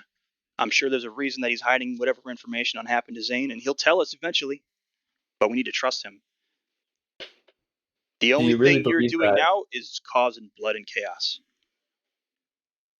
if we can avoid bloodshed, I'm all on board for that. But it seems like weeks have gone by without any movement. And so, if you have a better plan, then now's your chance to speak it. My better plan is to stand by, wait, and trust the captain. How long? How long will you wait? She looks down the table and narrows her eyes at you. As long as it takes. I trust that man with my life. Elwyn sits down and says, "Very well." So you're now It sounds supporting like her over well, Galen? he says it sounds like you and Galen are at an impasse right now, and so a decision must be made. Galen I spits. am in So no there place ain't to no make this decision decision. gonna be made. I've made my decision. I'm asking you all, who's gonna get behind me in my action? Hey, I'm still with Galen. You notice a larger individual move and block the back door, sort of standing in front of it. And Do I know who he's with? Crix, being the one who's sort of just observing all this, you haven't made a decision yet. Roll a perception for me. Yeah, I'm keeping an eye out. I haven't made a decision. So let's see. Ugh, 11. You still notice this big burly guy in the back that sort of blocked the door. Uh, you feel like you missed an interaction of sorts, but you do see him nod at the woman that was speaking and her nod back to him. Right. I'm also taking an eye on the number of people that haven't raised their sword. I don't think I can do an insight check, but I'd like to get more of a idea of how many of the people might be more interested in going against Galen versus just we don't have a particular like want to pick sides. Like my character clearly just kind of doesn't want to like pick sides. He's Uh, not interested in it. at this point, there's less than a dozen people in the room that have not drawn weapons in support of Galen. One of them is you. One of them Yeah. is you do spot your friend Sam towards the back corner of the room, very close to the door, jotting things down on some scrolls, sort of shuffling between scrolls as well, just writing different things down, paying very close attention to everything that's happening in the room. He's not drawn a weapon. He seems to not really care one way or the other. He's just He's got pen and quill. yeah, in he's hand. excited to record, basically. There's a That's couple fair. other notable members of the crew who haven't lifted blades yet, but for the most part, uh, the majority of this room, which is probably over 60 or 70 people at this point, have drawn weapons in support of Galen. So the number who have not drawn are vastly outnumbered. What's this woman's name, by the way? You know her as a woman named Aldora Mateo, Aldora, Mateo. She's one of the more prominent members of the crew. I think I mentioned her earlier when we were talking about the history of the ship. Right. Wait, is she related to? Oh, okay, No. never mind. Okay, it's just her last name. Yeah. Okay. Cool.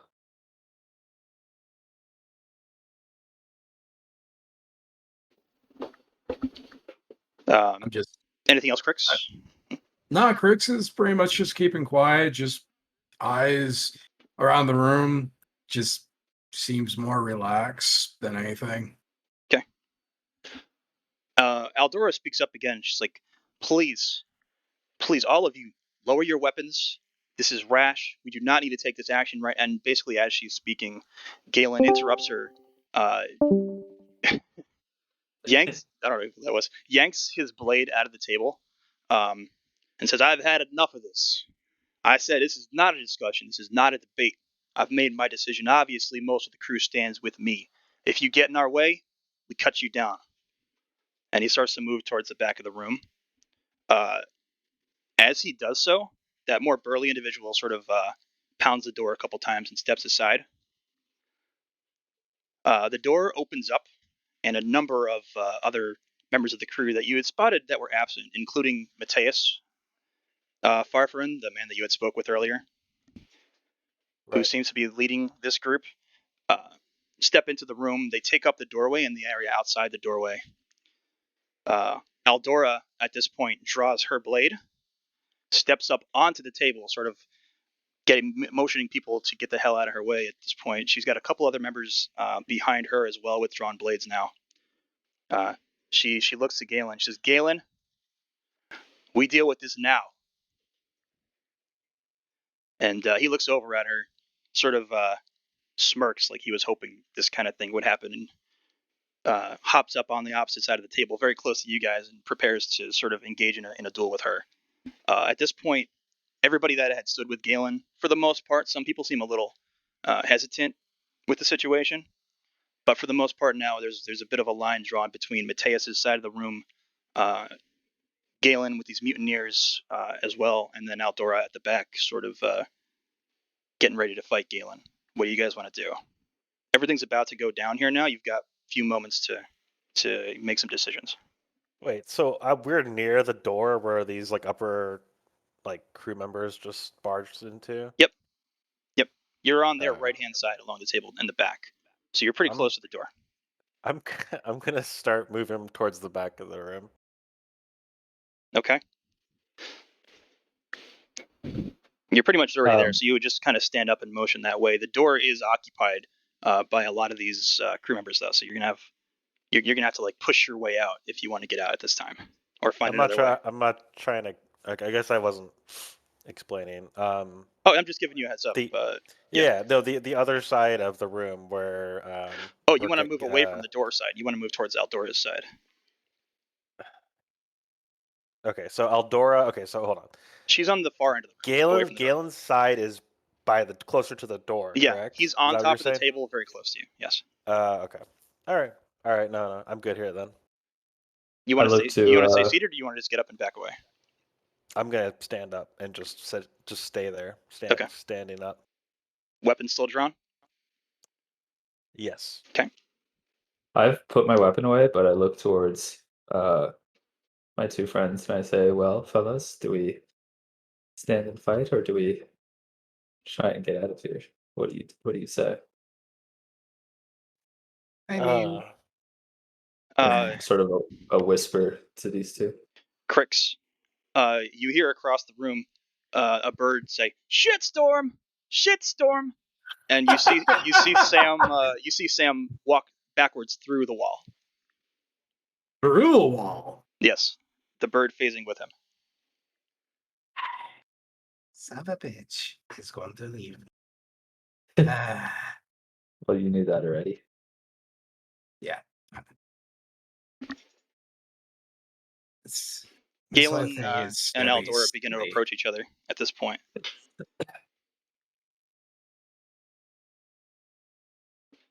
Crix, Excellent. Yeah. Crix just says openly, this whole thing is kind of silly. a person loses their life, disappears. You figure one side would want to know exactly what happens. If it was the captain that disappeared and the first mate was the one in charge, wouldn't you want to know? And I do look at Eldor. She's not focused on you or anything you're saying. She's focused directly on Galen at this point. She has her weapon drawn. She doesn't seem prepared to attack, but she's waiting for him to make the first move. I don't know if you're going to be able to stop him with words at this point.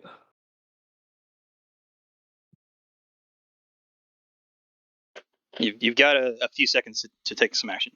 What would you like to do? Farfarin is basically just waiting, I think, right? You're waiting to see what happens before you make a choice. I look to the two and I say a duel between leaders is the best way to decide what this crew does moving forward. If you two both think you're just, then I propose you to a duel, 1 versus 1, and the winner is the one who gets to take their course of action.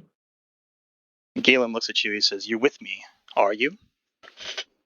I am if you win this duel. This ain't gonna be no duel. This is gonna be a battle. And he Well- shouts into the air, "Now!" And immediately all his mutineers begin to charge. I don't move. Do you back? Do you just stand at the table in front of these two that are about to duel? I back up a little bit, but Okay. I don't move forward. Crix? Crix is immediately going to stand up and flip the table in front. So kind of like using it as a not so It's much as a shield, but a barrier, and kind of backs up and just like, okay. It's one long heavy table, so attempting to flip it, you really can't get.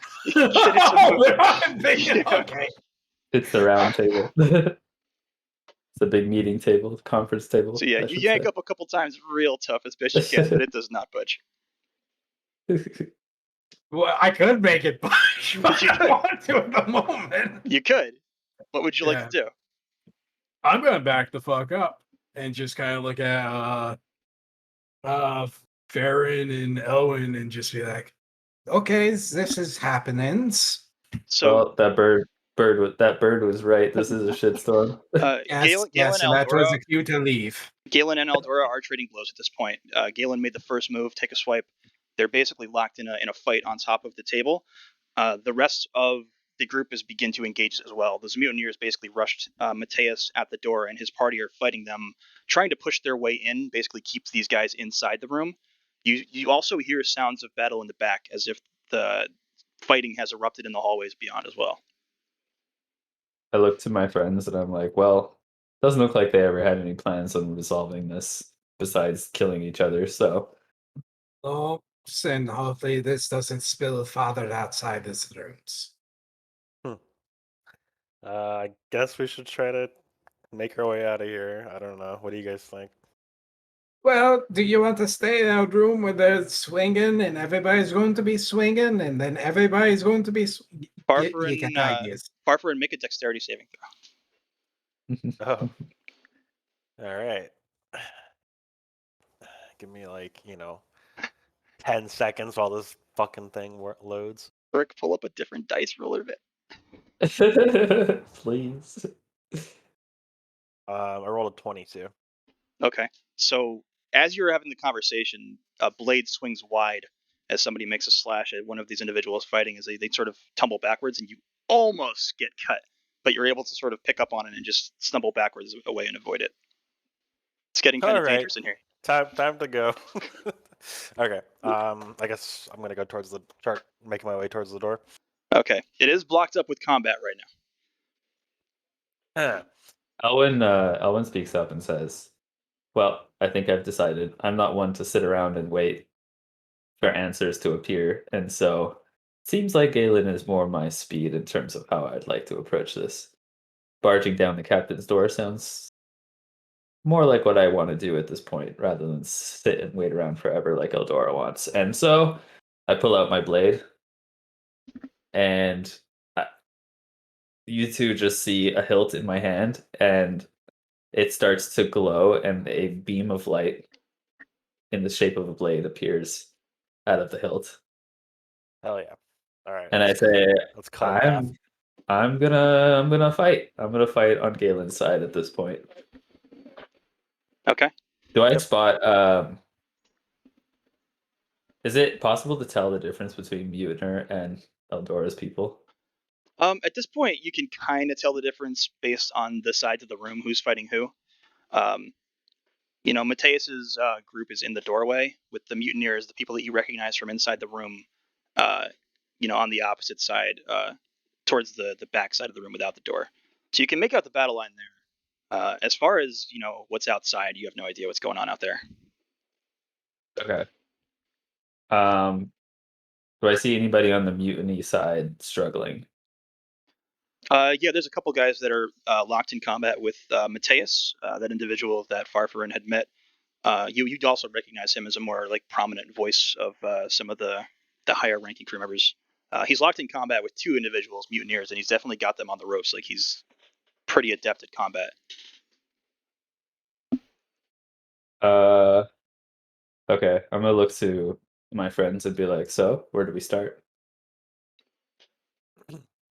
Like who is in the door? Like how big is the doorway? How many people are in the doorway? It's double doors. So it's got a decent width to it, but the door is blocked up, and you can see people also fighting behind the individuals that are in the doorway. The individuals that are in the doorway are behind Mateus right now. They're sort of deflecting attacks that come at them, and they're trying to stand their ground there in the doorway. So all the people that are in the doorway that are trying to come in are the opposite group from Defending the captain. Desmond, right? Yeah.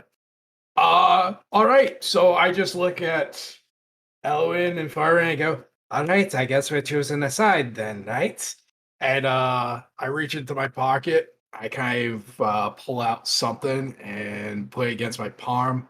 I roll it across, sparks come up, and I'm gonna cast Firewall, fireside against the doorway, leaning out towards them. You're gonna cast firewall through the doorway, like in the Mhm. okay.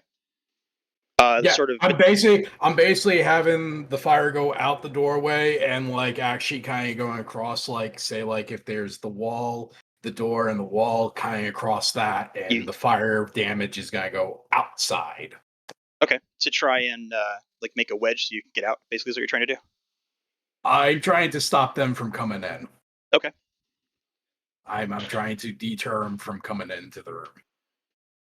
Can I throw a bunch of like ball bearings on the floor in the hallway? You can, yeah, absolutely.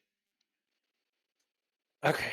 Yep. I'm just gonna slide the whole bag of 1,000 ball bearings onto the ground And in the hallway. Elwin, what would you like to do?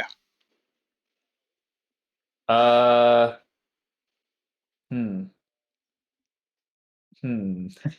Basically, like Galen and Aldora are engaged in what is a very acrobatic sword fight right now on the table. They're Right. both going at each other with Galen like more of the ferocious strength style, and Eldora doing her best to use like agility and avoid his attacks. But they're locked in a fight to the death as it is. People are avoiding them. Um, there's not really a lot of combat happening on your side of the room. It's pretty an open space towards the door where it's just Mateus handling with a couple mutineers on that side. Most everything is on the opposite side of the table, and it's a big melee out there at this point. So it's a small space and a lot of people fighting with blades. So there's already people that have been cut and killed. Okay, can I sneak behind Mateus while he's distracted in combat? Yeah, try and do for this one. We'll do stealth. Okay. 17 plus 2, 19. Okay. Let's see. Yeah, he's too engaged to pay attention to your move. As you're doing this as well, Crix casts his wall of fire sort of between the doorway, so it cuts off Mateus from one of the individuals that he was fighting with. Okay. I'm going to, once I get behind him, I'm going to two-hand my blade and hit him with it from behind Advantage. in an attempt to not kill him, but knock him out, like non-lethal damage, basically. Okay. Go ahead and roll the attack. You have advantage. That's funny. Oh my god. Oh no. Roll your damage. This might not be good for Mateus. Oh boy. Okay. Two-handing, so it's a D10. I've had enough of your shit, old man. Do I is it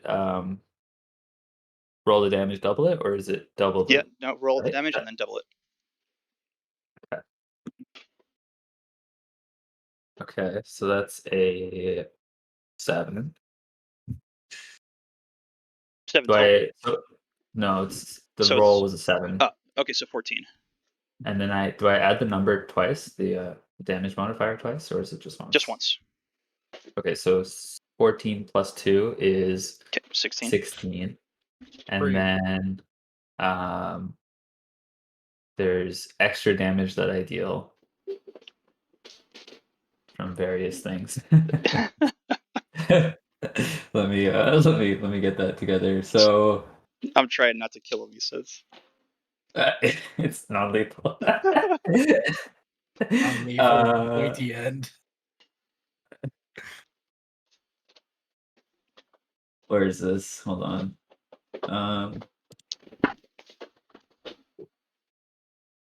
It's an extra 4 fire damage. So 20. And 4 of it's So fire. that would be 20. And my blade doesn't do slashing damage, it does radiant damage. Okay. So like it slashes him, but there's strangely no wound. Okay. So yeah, he takes the damage to the back and stumbles forward. But it stumbles him forward into that wall of fire that's Crix had created. The ball bearings that were tossed out by Farfaran also roll through, and it knocks him off balance, and he sort of falls on his back in that wall of fire after taking the damage that you hit. This causes Aldora to shout like, "Mateus, no!" And it distracts her for a moment, and she takes a bit of a blow from Galen, who takes advantage of that distraction as well. Can I pull him out of the fire? Yeah, roll strength. You want fire damage, by the way? Just saying. 16 Not yet. strength. Okay. Yeah, 16. Okay, so you're able to pull him out. Roll your damage, Crix, and we're gonna half it for this because he sort of got knocked in and then it pulled out. All right. Is it Well, 5d8? I think. yeah. God. Yeah. So, oh my god. The fire damage is 24. Okay. So he takes 12. So yeah, he's pretty badly burned. He's not dead, but he's out of commission. You do drag him out. Do you want to put the fire out on his clothing? Yeah. Okay. On that though, you attracted attention from some of those people behind Mateus, and they're approaching you as well.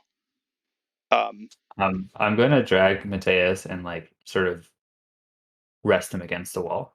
Okay, and then everybody roll initiative.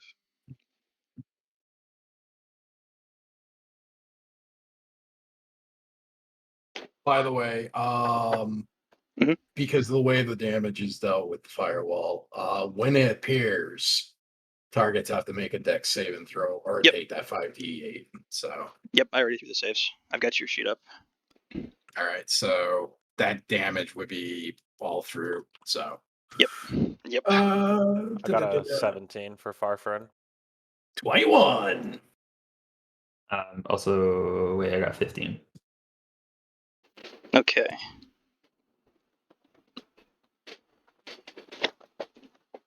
Mix that up. 15 on Elwyn.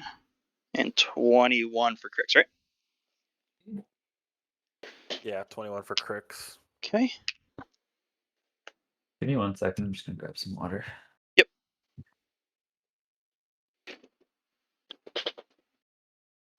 Let me roll him. And Aldora. Oof.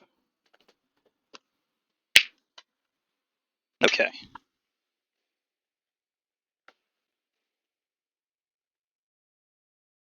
Okay, once Spy gets back, we're going to start with Crix. Who so there's like people near Mateus right now that are taking notice.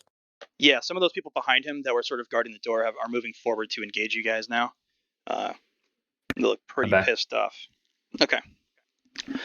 So Crix is up first. So Crix, as Mateus goes down and Elwyn drags him off, in that space that he was in, 3 more crew members move in. Two of them with blades. One of them who seems to be some sort of spellcaster. That seems to be conjuring or preparing a spell of some sort. In the back of the doorway, move to engage you guys. Did they end up going through the? Okay. One of them avoided from the outside and came in from more towards your left hand side, exiting the door. 2 of them did take damage from the the wall of fire, and they actively were patting out flames on their clothing as they came in. Okay.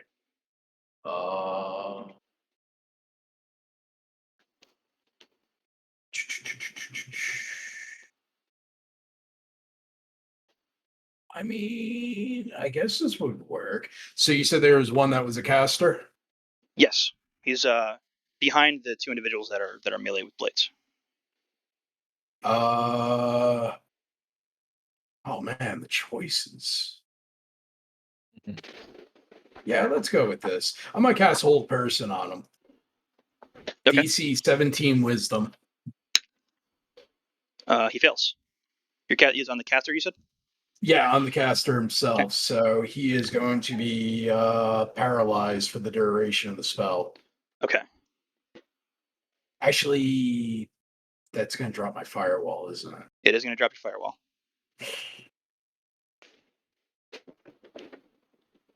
I would rather keep the firewall up. Okay, so you're not doing that. No. Instead, I'm going to cast bees on him. Okay. The bees. The bees. The fucking bees. The fucking bees. You extend your hand. They just have to make a Constitution of 17. What's the range of it, or what's the AoE of it?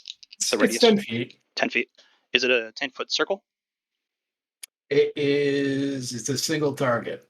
Oh, I'm basically okay. throwing bees at them. Gotcha. 10-foot keyboard. It's like that. It's like that one Bioshock ability where you just put the bees on them. One of them makes a save on the right hand side. The other one fails. It's a single target. Oh, it's just one guy. It's not like a cloud. I'm targeting the caster. Okay, so he made the save. He made the save, so successful. So he doesn't take anything. It's a save or suck. Okay. Yeah, as you cast that storm of bees at him, he just slashes about with his blade and avoids them. Might have gotten stung a couple times, but he doesn't really seem to bother him. I kind of shrug at him and stand behind friggin' Elwyn. Okay. Anything else? No, that'd be it. All right, Farfarin. How close are they to Elwyn? Like the nearest person? Within 5 feet. Thanks. I move up to Elwyn, to the nearest person near them, and attack with booming blade. Okay. You want to go for one of them is damaged, the other one isn't. One of them is damaged from the firewall. You want to go for the damaged guy? Not Mateus, right? No, Mateus is on the ground, down Against at the wall. moment. Yeah, he's not unconscious or down, but he's recovering from what just happened. Yeah, I'm gonna do the one that's damaged. Sneak with booming blade. Okay. Roll your attack. Okay, 1 second.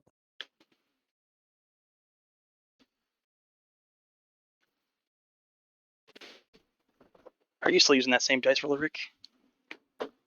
Yes. 22 to hit. That's a hit. Okay. So now let me roll for damage.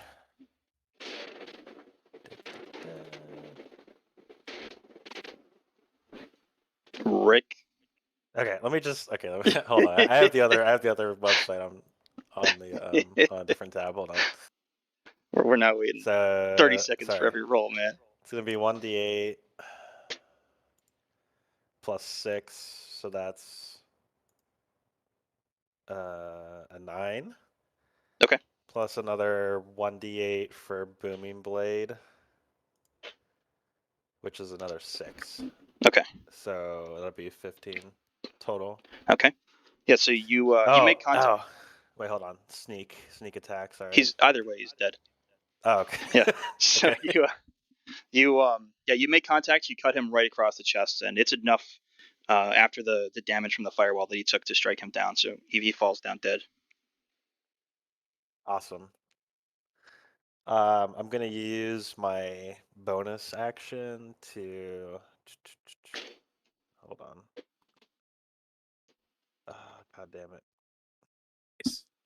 What is it? Dash, disengage, dodge, grapple. No. Okay, so the nearest guy is how close? Within To the last one.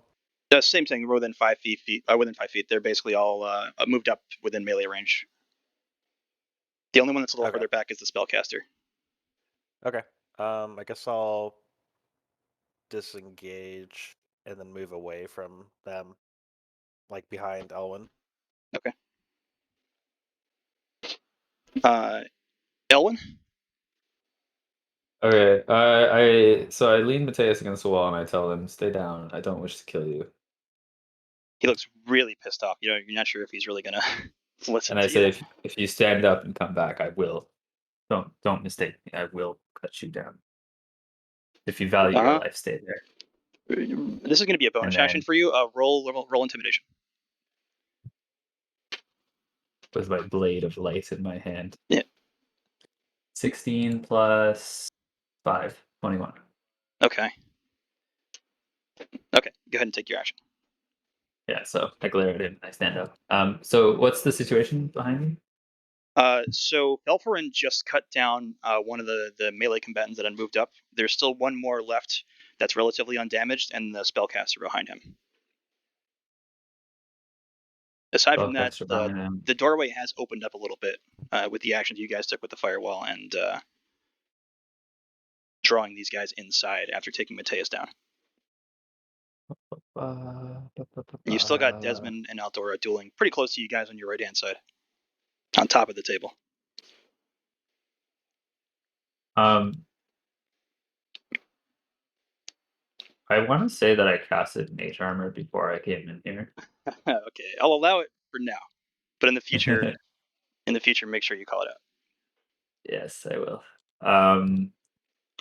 Let's see. What do I want to do here? Could charm someone.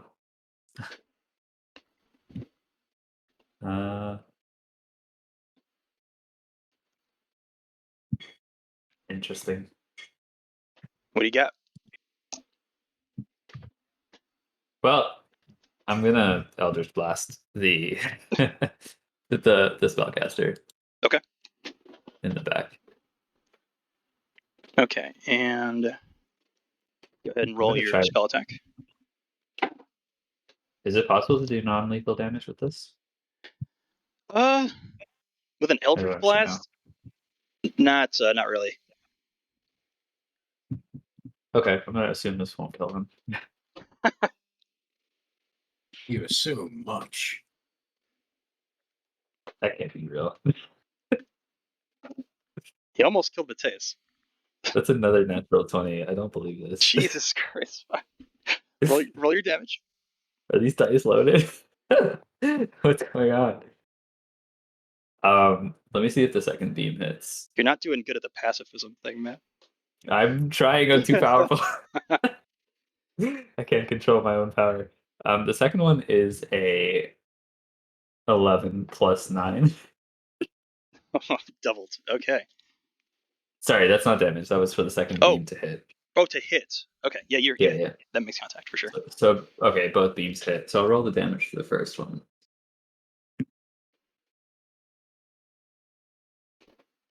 That's once again 7 plus. Nope, sorry, that's not 7. That one is a 1. 1 plus 5. Okay. So 2 plus 5, I guess. Okay. So 14 with the crit. Wait, what? How? Because you crit, you roll a 20. Right, the dice roll for the damage was a 1. Oh, so I guess do I thought double the dice, right? I thought you said 7. I'm sorry. I don't know. It's a 1. So 1 times 2. 2. and then plus 5 is the modifier. And then for the second beam,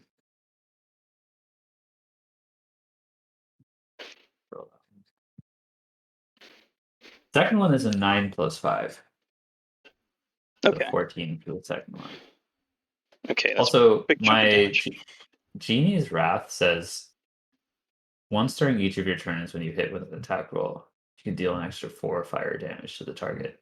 Does that also count on spell attack rolls? I assume it does, right? Yeah, I'll count that. Okay, so that's an extra 4 fire damage. It only happens once, so it Okay. would just be tacked on. So yeah, you make contact directly with the upper chest and part of the neck of this guy, and just burn a hole straight through him. He's dead.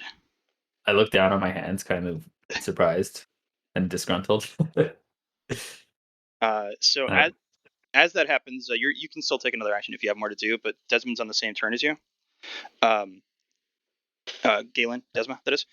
So he takes a couple quick, large swings at Aldora. She deflects one, but she takes a blow from the other one and takes a bit of damage. And did you want to do anything else? I stare at the other guy that's left. Okay. Just glare at him. Okay, so Aldora makes a retaliation attack against Desmond. She makes 3 attacks. Connects with 2 of them. He deflects the final attack. She does a good amount of damage to him. She cuts him up a bit, but he's a pretty big guy. He's well armored, so he doesn't look like he's too beaten up from that. With that remaining individual in front of you, the melee individual, is going to make an attack at you, Elwin. Okay. With a 14. Does not hit. Okay, so slashes and you avoid. Now, on the right side of the room, the melee continues. That firewall is creating a lot of distress in the doorway. Nobody really wants to go in or out at the moment, so you've sort of created a wedge there. The doorway is kind of wide open at this point, with some of the individuals spilling inside. But any of the other individuals outside are still fighting out in the hallways beyond the room. Nobody's come in or out. Everybody make a dexterity saving throw for me very quickly. A dex. Dex save, yes. Is this for the ball bearings? No. Those are outside. You Yeah. get them out of the door. Yeah. I got a 6.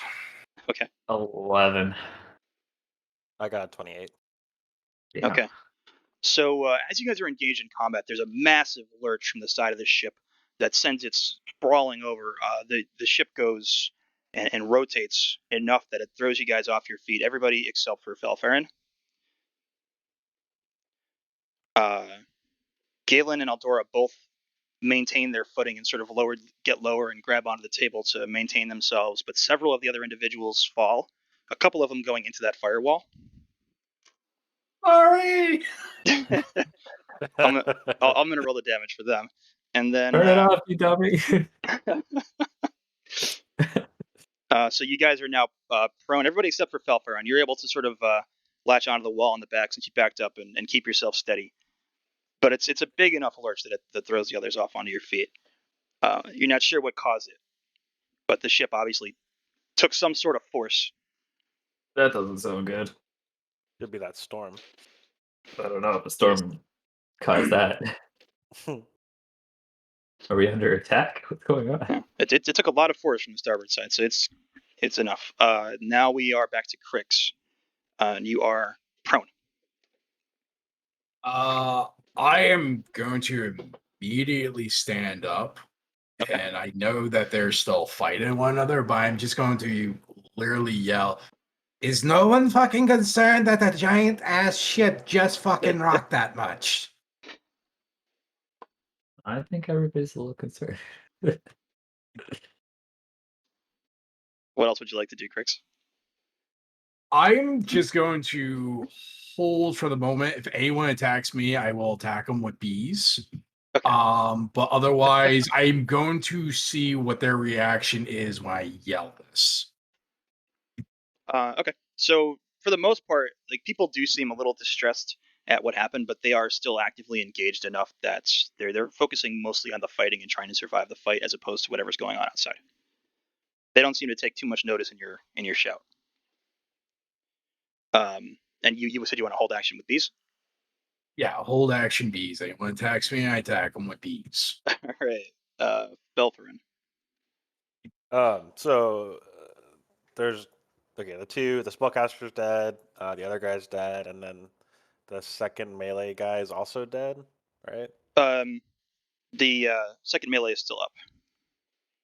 Okay, and all right, I'll move up to him and attack with booming blade. Okay. Roll your Um, roll your attack. it's not. He's not within 5 feet of Elwin, is he? He is. Okay, I'll sneak. I rolled a, let's see, 5 plus. I rolled a 15. That's a hit. Okay, I'm gonna roll the 8.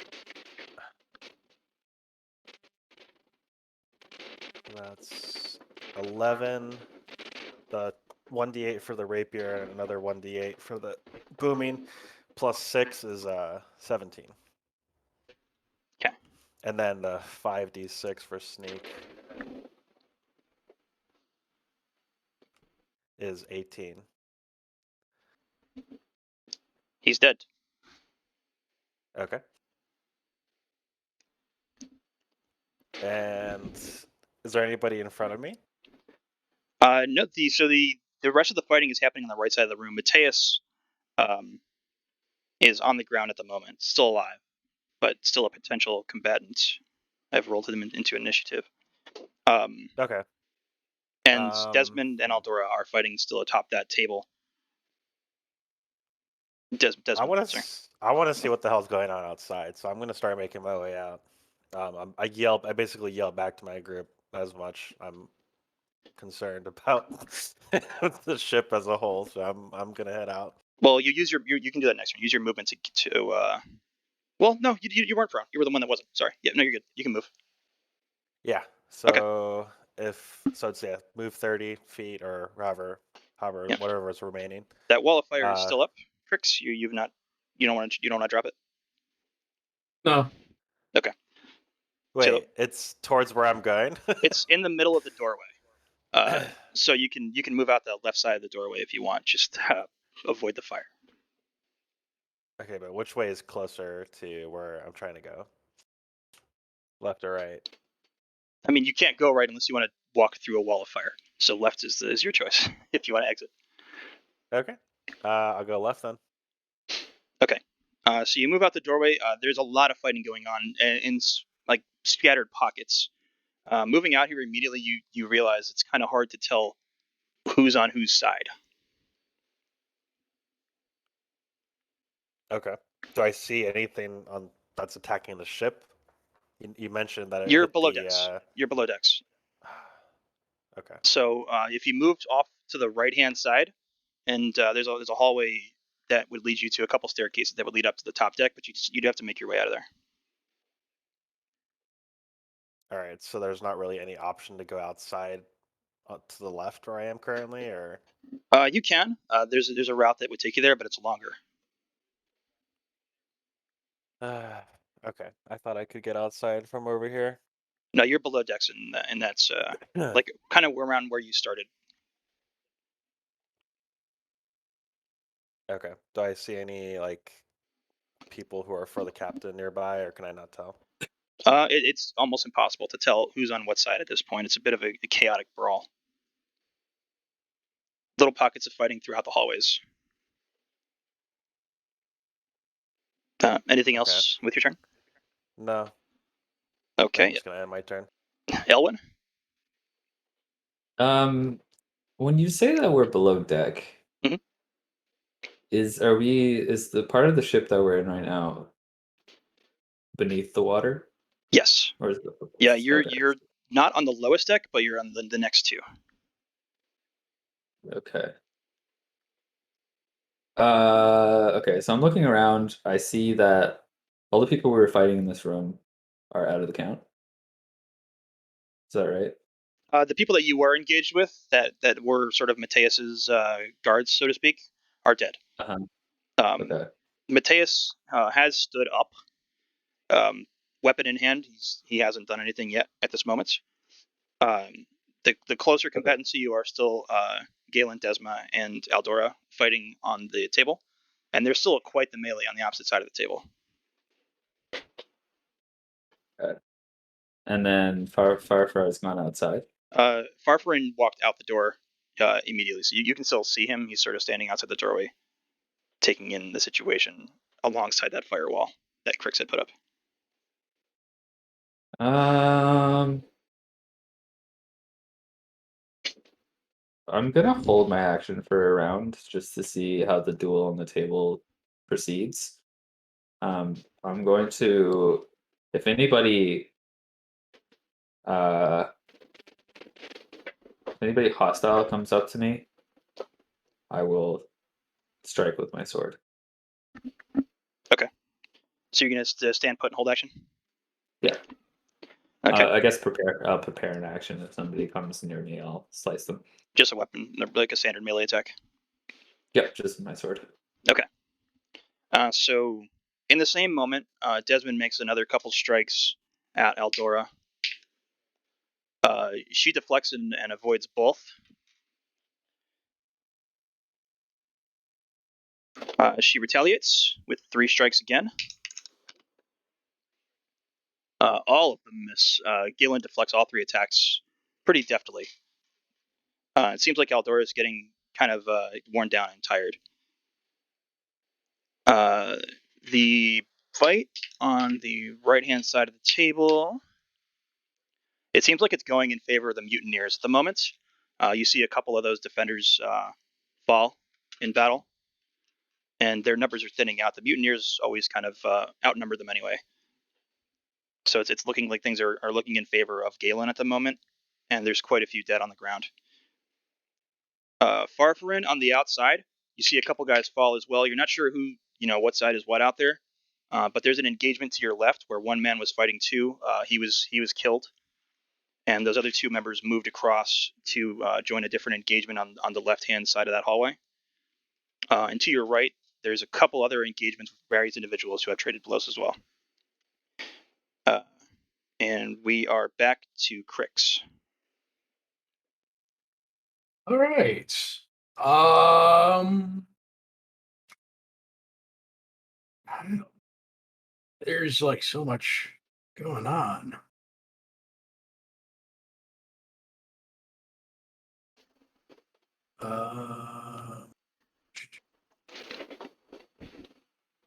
Fuck it. I'm gonna be cheeky. Boy. What's her name that's on the table? Eldora. Eldora. Yeah, I'm gonna throw Bizarre. Oh my god. Okay. I'm gonna interfere Interfering. in this fight. Oh my god. DC 17 con. Crix, no. Fails. Fails. Yes. She takes 6 plus 10, 16 poison damage. Jesus Christ. Okay. She's shocked almost as the attack comes from the side as she was focused expressly on Galen. Anything else? I just cower behind Elwin. Don't hide behind me. I don't know you. So, anything else on your turn, Crix? Are you good? No, that's it. From behind you. Yeah. But did you want to do something else? No, I can't. Okay. From behind you, at seeing you attack Eldora, Mateus has sprung into action and takes a couple swings at you. Oh Jesus! With a 19 and a 16. They're both gonna hit. The first one is 11 damage. All right. And the second one is only 4. You took a good chunk out of me. All right. And he looks pretty pissed now. Like he wants a piece of you.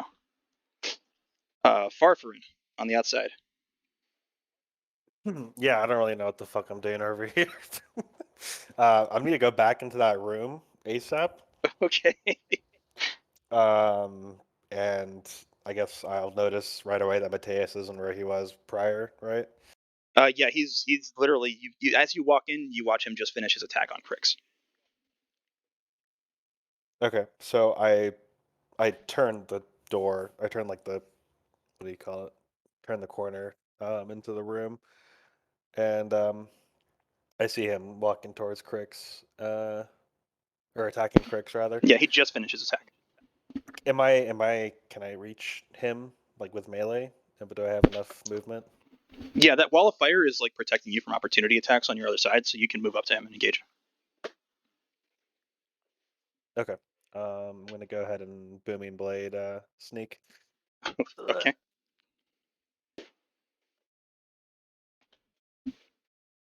Okay, so d20.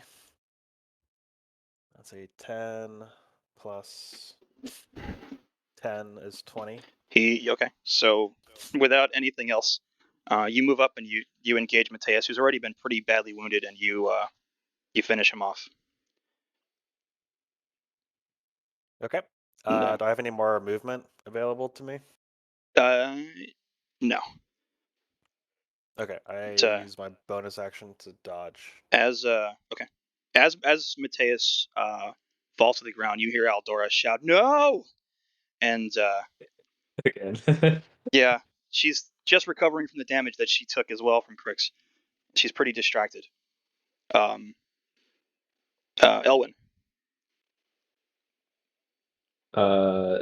Mateus was just knocked down. Mateus is dead. Oh, he's dead. Yeah, Parker just killed him. Well, I Yeah, tried. because he was attacking my buddy. I'm not calling you out. I'm just saying. Crix reaped what he sowed there. That one was interference in a duel between two people. Anyway, I'm gonna. Is there the lurch the ship lurched thing that happened? Yes. Is there any windows in this room? No. Little windows. No, there are not. You're more centrally located below deck, so you're not towards the sides of the ship. Okay. Let's see. Let's see. Like there are a handful of lower balconies that you could reach if you exited out into the hallways, or you could move to get above deck. That's the only way you would be able to find out what's going on outside, at least to get an idea of what's going on outside.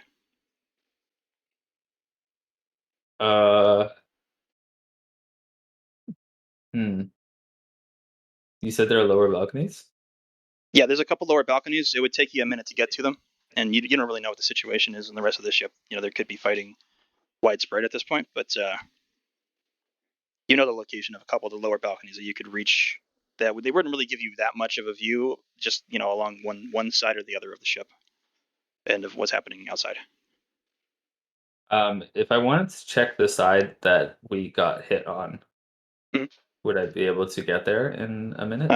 Crix would have to take down his firewall to allow you through, but you'd have to move down that right side hallway, past the hallway to the left that would lead you up the stairs to the upper decks, and move around a couple corners to reach the lower balcony. It'd take you a minute. Does the firewall go all the way up? It goes through the doorway straight to the opposite side. Like from the ground to the ceiling, I guess. Does it go all the way up? It's 10 feet high fire, Yeah. so It is a big old wall. There's no way to okay. jump over it if that's what you're getting at. Okay. Well, I was gonna potentially fly over it, but if it's like the full span, full height. Well, it doesn't seem Crix like is aiming for devastation. This is only the beginning. Doesn't seem like I'm gonna find out what's happening outside at this point. Okay. I mean, if you avoid the wall of fire at the moment, or you could either wait and ask Crix to take it down, or you can move around that left-hand side and move through some of the balconies on that side. But it wouldn't be the side that took the hit, so to speak. Oh, okay. Hold on. If I could get to that balcony, would I be able to get outside? The balcony it sort of extends out the side of the ship. It's like a lower viewing deck. Because I could exit the balcony and fly, and then I might be able to see the other side potentially. Yeah, if you could reach the balcony, you would be outside the ship. You'd be able to hypothetically move about. How tall? How tall would I have? How high would I have to fly to see the other side? About 120 feet to get up to the upper deck.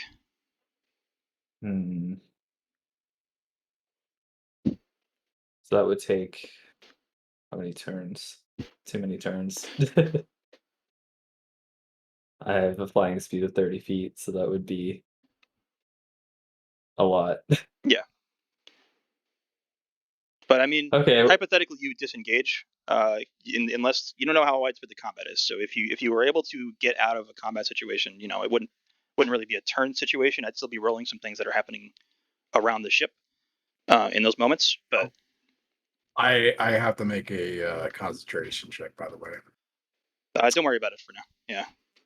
Okay. Well, if I were to go this route, I would first go invisible, and then just run, avoiding the combat on the hallway. Get to the balcony and try and fly out that window. So do you want to just request Crix take his firewall down? If there's a way that I can, I guess I could, but I would have to wait till I guess You'd have his to wait for turn the next round. Yeah. Well, that's why I was saying concentration check. Yeah, I'll just tell Crix to take down his firewall, and then I'll Okay. prime myself to. Yeah. I guess what I'll do is I will tell Crix to take down his firewall. I will cast invisibility on myself this turn. Okay. And then next turn I'll just start moving. Okay.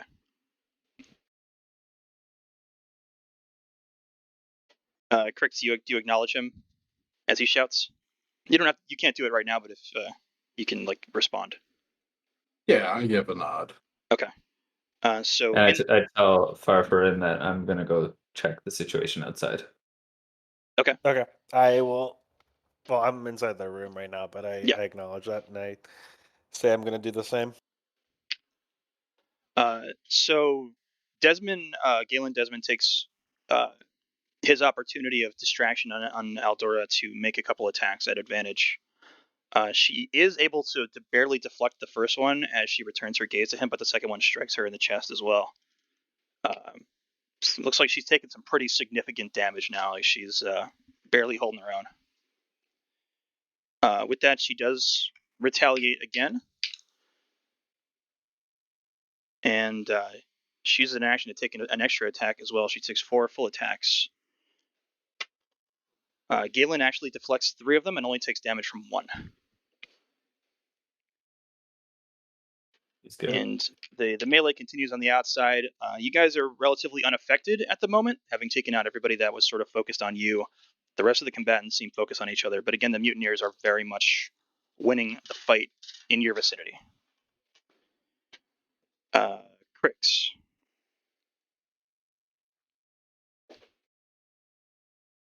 How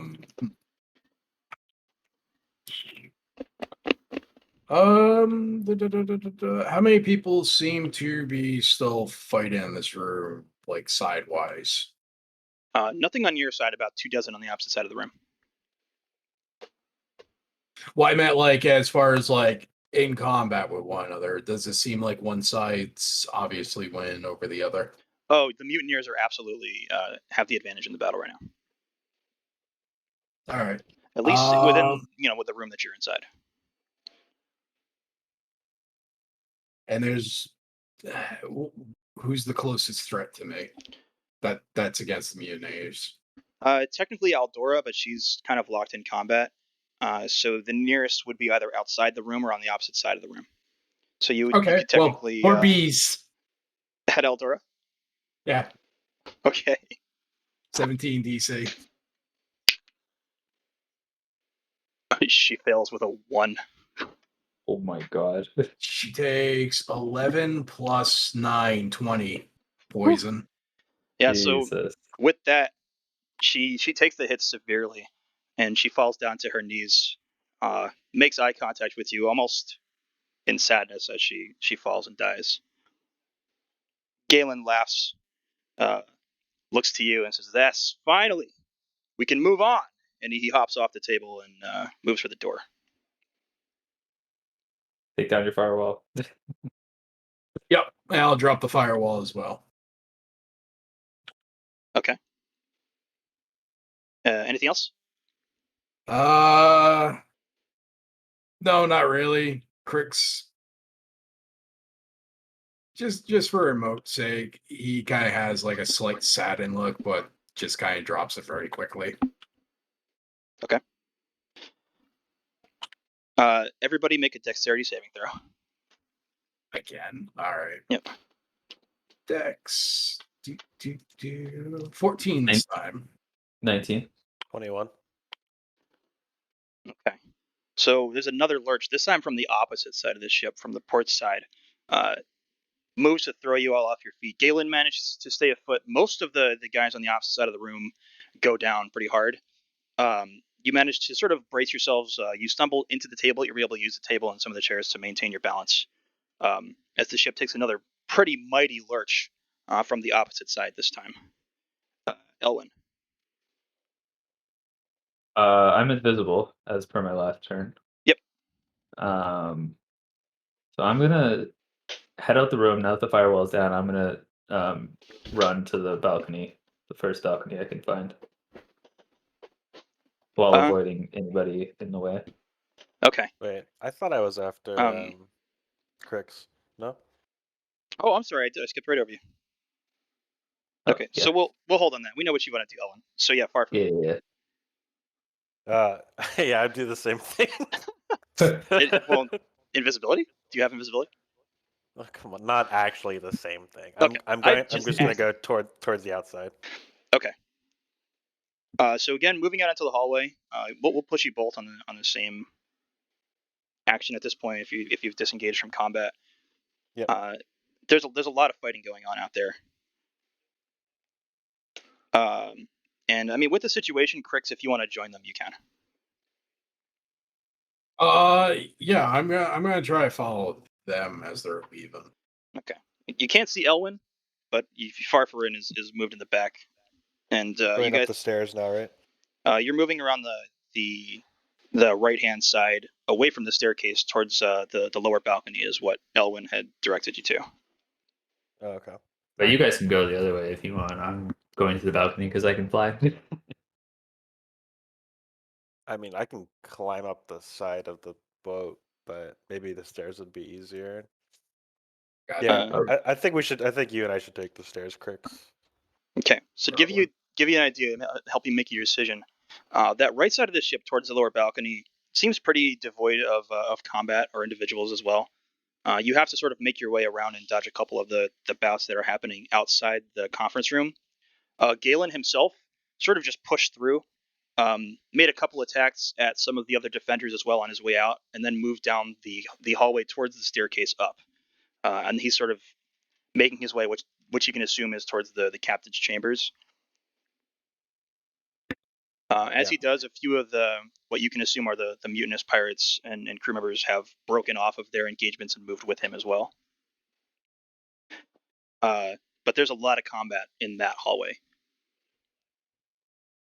It's a pretty tightly packed hallway as well, so you'd have to potentially fight your way through or avoid the situations to make it up to that staircase. I'm gonna go through the staircase. Okay. Crix? I'm gonna follow behind. Okay. And then Elwyn, you're gonna fly off to the right? Yeah.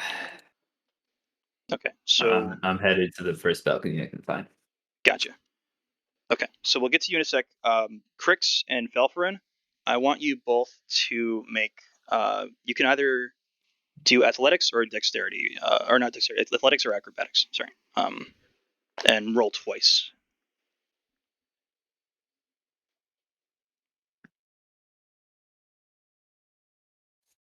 Okay, I got a 14, and then a 29.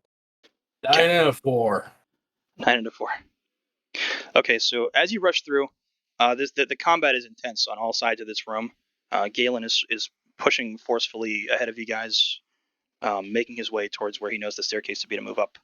The first of the staircases in any regard. So Felfarin, you're able to definitely sort of avoid some of the slashing blades. Crix, you barely avoid one engagement, but sort of the avoidance of the one thrusts you into another one, and you sort of collide shoulders with one of the individuals fighting. Neither of you have any idea who's on what side, but he moves to attack you. Make a dexterity saving throw. 7. Fails. So he does 6 damage, and roll initiative. You're locked in combat with this guy. Damn. Rough. A 2. Okay. Great. Can My I- dice fail me now. Can I like turn back and like see that he got waylaid by somebody and Yeah, fight if you them? want to join, you can join initiative. Yeah. Okay. I'm gonna do that. Okay, go ahead and roll it. 10. Okay. Okay, so before we engage with you guys, we're going to go back to Elwyn. Elwyn, you fly through a couple of the corridors towards that lower balcony. You have to make a couple turns on your way there. You do see some small packets of fighting. It's not just fighting though. There's a lot of people here on like the outer edges of the ship that seem to be like running or trying to hide themselves that are unarmed. There's children as well that are trying to just avoid the commotion, the chaos, and what looks like to be their parents or anybody who's trying to protect them that are sort of hustling them towards some quieter corners of the ship to see if they can get them out of harm's way. Uh-huh. As you reach the balcony, there's a wild storm happening outside with massive gusts of wind, lightning crashing everywhere. Within the flashes of lightning, you can see several like cyclone-like water spouts that are spinning and reaching from the ocean floor up to the sky above. Do you want to step out onto the balcony? Can I reasonably deduce that this was the cause of the lurches? Potentially. I mean, with the size of the ship, um, I'd say without even rolling, you can assume that even something like one of these water spouts wouldn't have been enough force to throw the ship. Even with how bad the wind is gusting outside, it wouldn't have been enough force to make the ship lurch in the manner that it did. So it had to be something more forceful. But it's Okay, obviously related to what's going on out there. Do I see anything else out there? Not from the inside of the ship. If you want to step out on the balcony, you can take a closer look at what's Yeah. happening. Okay. I'll step out onto the balcony. Okay. The second you do, the gusting winds, it's coming from multiple directions. You're almost tossed about as you sort of have to steady yourself and maintain on the ground. You get the immediate idea that flight might be really dangerous in what's going on out here. As you reach the edge of the balcony and peer over, the water itself is almost encased in what looks like flashes of electricity. And there's this blackish mist that seems to permeate the water and rise up and down below the waves.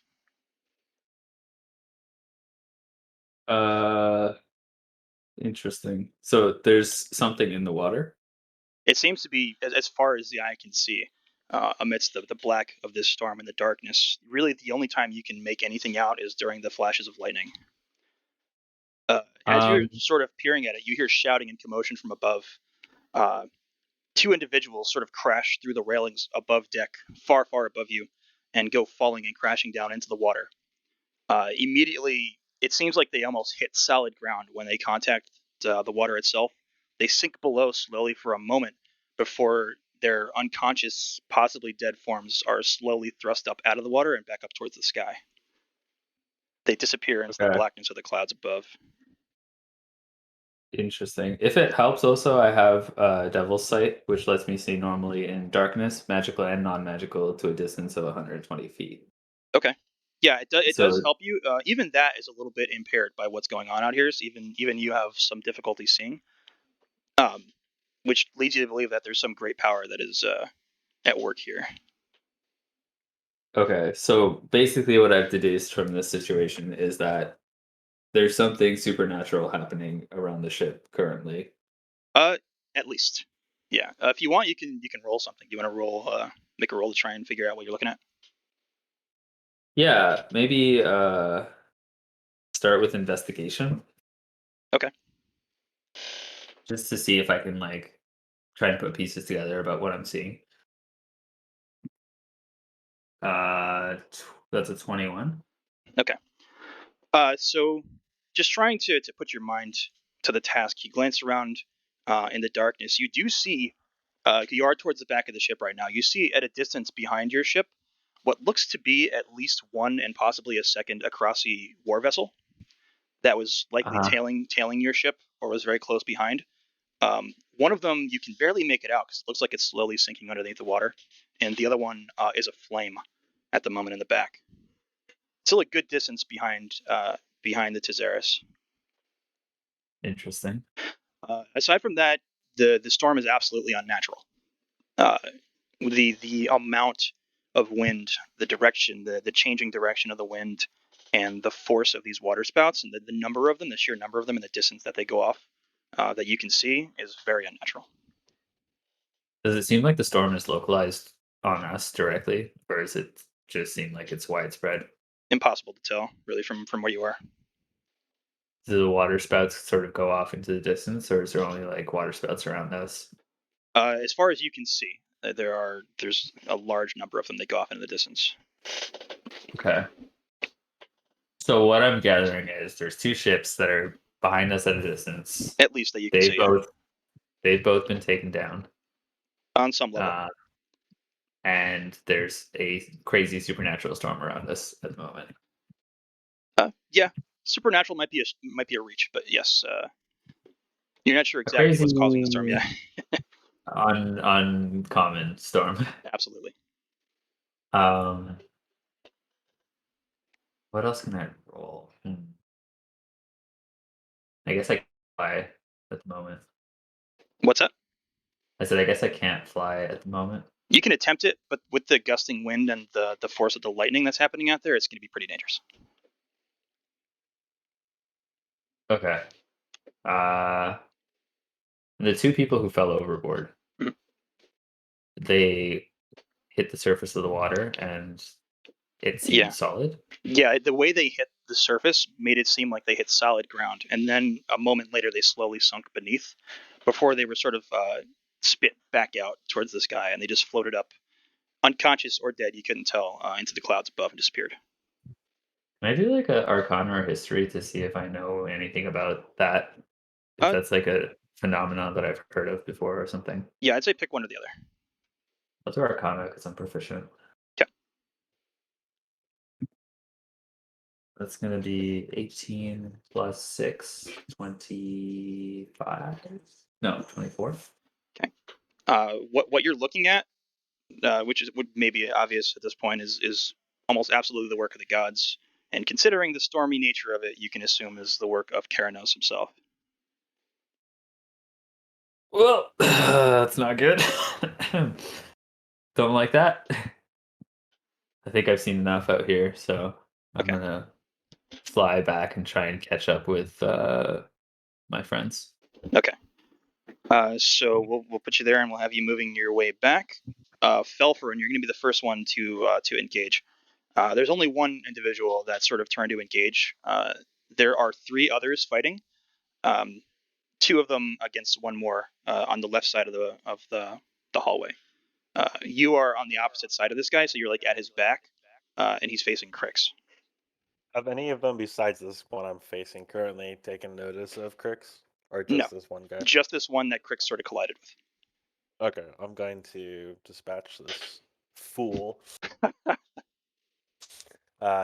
23 for attack. That's a hit. Booming blade. Blah blah blah blah blah. Okay. Let's see. 2d8.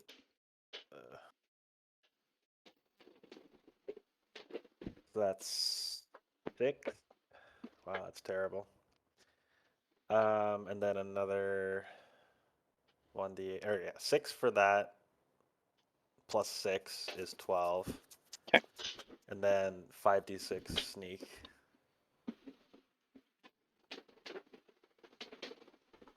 So 12 plus 10 is 22. Okay. Yeah, he takes the damage to the back, and it doesn't kill him, but it's does a good number on him. If he moves away from me, he'll take extra damage. Okay. It is his turn. He's going to take a couple swings. 2 ones. Damn. So he takes a couple swings. The force of the hit from the back sort of stunned him enough that he loses his footing stumbles off to the side and takes a blow from one of the other guys that he had been fighting before and is killed. Come on, Crix, we gotta keep moving. Forget that idiot. This has been a interesting days, I'll say that. Elwyn, are you still invisible? Yes. Okay. So at this moment, you sort of fly up towards the back of the hallway. You fly just in at the moment that Felferin sort of struck down this crew member on whose side you have no idea. But struck down this crew member, and at the far end of the hallway, you can see Galen now just making his way up the stairs, having pulled together a decent band of what is likely mutineers behind him, just pulling them from the various fights in the hallway to fight with him and move with him. Okay. I'm gonna land beside my friends. Okay. Still invisible. And I'm just gonna be like, hey guys, over here. Hey, Hey, guys. You hear from nowhere. Hey, hey, over here. Elwyn, is that you? I don't see you. Where are you? I'm right here, right in front of you guys. Listen, no time to talk. I can't drop my invisibility just yet, but listen, it seems like the ship is in the midst of a storm, and it's no natural storm. It seems to be the work of the gods. So something very dangerous is happening outside the ship right now. Everybody make a dexterity saving throw. Oh God, not another, not another blow. Oh wow, 29. 8. 30 plus 2, 17. Okay. So Elwyn and Farfern, you're able to maintain your balance. Crix, from the starboard side this time, from the right side of the ship, you feel the blow of the force. It throws you off to the side into one of the other guys that had been involved in combat near you, and throws you both to the ground, almost atop each other at this point. I just like take off, like I get lurched and my feet leave the ground and I just hover. I'm just like, ooh. Scary. Anyway, I need to go find out where the captain is because this undoubtedly has something to do with him. Okay. Are you We gonna wouldn't come with just us, or be- do we want to meet up at the captain's quarters? Well, I'm gonna try and fly over this crowd and see if I can get there faster, but I'll meet you guys in front of the captain's quarters if you can get there. All right, sounds good. You might want to grab Crix off the ground. He'll So be fine. they're yeah, I'd say Farfern, you can grab up Crix and yank him up. The other guy Okay. that's on the ground isn't able to get himself back on his feet. And sort of as you pull Crix away, the two individuals that he was locked in combat with finish him off, just driving their blades through his chest on the ground. Elwyn, I feel like a damsel. God damn it. Elwyn, there's enough thick combat happening on the staircase that you can't just fly through it. Like if I was flying Superman style, I could fit over their heads. There's enough combat that you'd probably have to make a couple rolls to avoid the swinging of blades and Opportunity. so forth. And Galen and his crew are moving up that staircase as well right now. And he's got about 12 guys behind him. So they're all fighting their way up the staircase, basically just cutting through like butter the guys that are there that aren't on their side. Would it be easier for me to sneak on foot around them? I'd say your best options would either be to just stand and wait until his posse moves up to the staircase. You wouldn't really be able to sneak around them. There's enough of them that it's basically a mass of bodies at this point moving through. Okay, so my options are wait till they clear out or fly Or, over them and dodge their swords. Yeah, or engage, or just join in support of Galen, I guess, because he saw you guys fight Foreign with him and kill Aldora. Hell yeah. I'll leave that to Farfarin and Crix, and I'll try and fly around and make whatever dodges I need to do. Okay, so you just want to fly over the combat? Yeah. Up the staircase? I'm gonna stay like as close to the ceiling as I can and just like fly over everyone. Let's see how many saves you have to make. You have to make 3 dexterity saving throws. Well, we can make that happen. Take it on my luck. As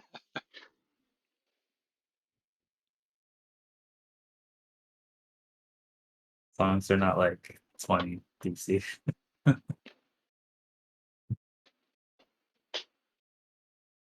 Let me know what you roll.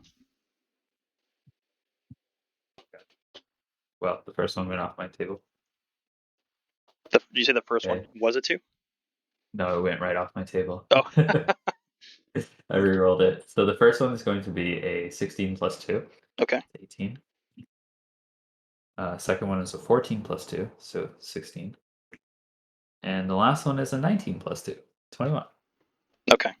So there's a pretty massive brawl going on in there, but you are able to barely dodge the first one. The second one gets a little closer, a little too close for comfort, but you're able to avoid it and get back on the right side of the staircase. As you fly over Galen himself, he sort of swings out and cuts down 2 of the captain's defenders. You'd assume in front of him at the top of the staircase. You're able to sort of just pass between their bodies as they fall and reach the top of the stairs. There's another long hallway in front of you with an additional staircase at the end. That would be the one that's going to lead you up towards the top deck. Okay. And there's a lot of combat in this hallway as well. So I have to go through this hallway, and then there's another staircase, and that goes up to the top deck. Yes. Yep. And Cool. so we'll hold you up there for a second, and then Crix and Farfern, what would you guys like to do down there?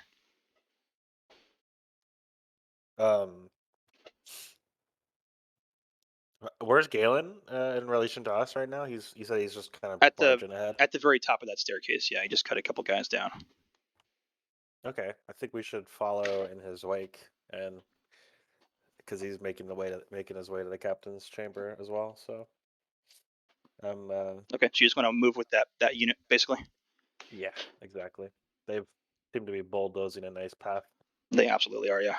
Okay, Elwin, what would you like to do? Would this hallway be easier or more difficult to get past? There's enough room here that you can just fly over the top of it if you'd like. All right, I'll do that. Okay. So you move through. Combat's pretty heavy here. You see Galen at the front of his group start cutting their way through the battle, basically at ease because they have the advantage. They're basically cutting these defenders in the back who are already engaged with other mutineers, so that's just overwhelming force at this point. But he's moving obviously a lot slower than you as he's engaging in combat. Crix and Farfarin, by the time you reach anything, it's just the bodies of the fallen defenders and the various mutineers that are now joining up this pack, which is growing in size as he moves through the hallway. When you reach the staircase, there's relatively little fighting happening on the staircase. Up above, that storm is raging above you with the high winds and the lightning. You also see just orange flash of either spell cast or fire happening above deck. Excellent. We're gonna go up. Are you still flying? Yeah. Okay. As you reach the top and sort of move out into the open space of the upper deck, make a dexterity saving throw. 17. So you take a big gust of wind from the right-hand side, throws you off to the side. You're able to sort of catch and brace yourself against one of the sides of the structures up top there. This is more of there's like a bit of an open space that you sort of got blown through, and you got blown to the side by some structures near a smaller alleyway. Ooh. Got my feet on the ground now. Okay. Still invisible? Yeah. All right. So you're not completely invisible at this point. Some of that heavy rain is blowing through enough that if somebody were to like really look at you, they'd be able to spot you with the impacts of the rainfall. Right. I figure in this chaos, nobody's really looking that closely. You've got a bit down at the bottom of that staircase, somewhere in that hallway. Galen is still fighting his way through with Crix and Farfarin at the back. What's the situation on deck up here? Is there combat as well? You don't see any immediate combat, but you hear the sound of blades ringing, and you definitely hear explosive spell cast, and it looks like a lot of things are burning, sort of looking up, towards the upper portions of some of the buildings around you. Towards the captain's quarters? Yes. Yeah. Okay, I'm gonna start making my way over there. Okay. Following the path that you make your way through a couple of the alleyways that lead into one of the first larger squares in the more city section towards the central area of the Theros. There's a lot of combat happening in this square right now. It looks to be, for the most part, having blown over. There's a lot of dead crew. Some of them armed, some of them not armed. Like maybe possibly some bystanders got taken out in the mix of this.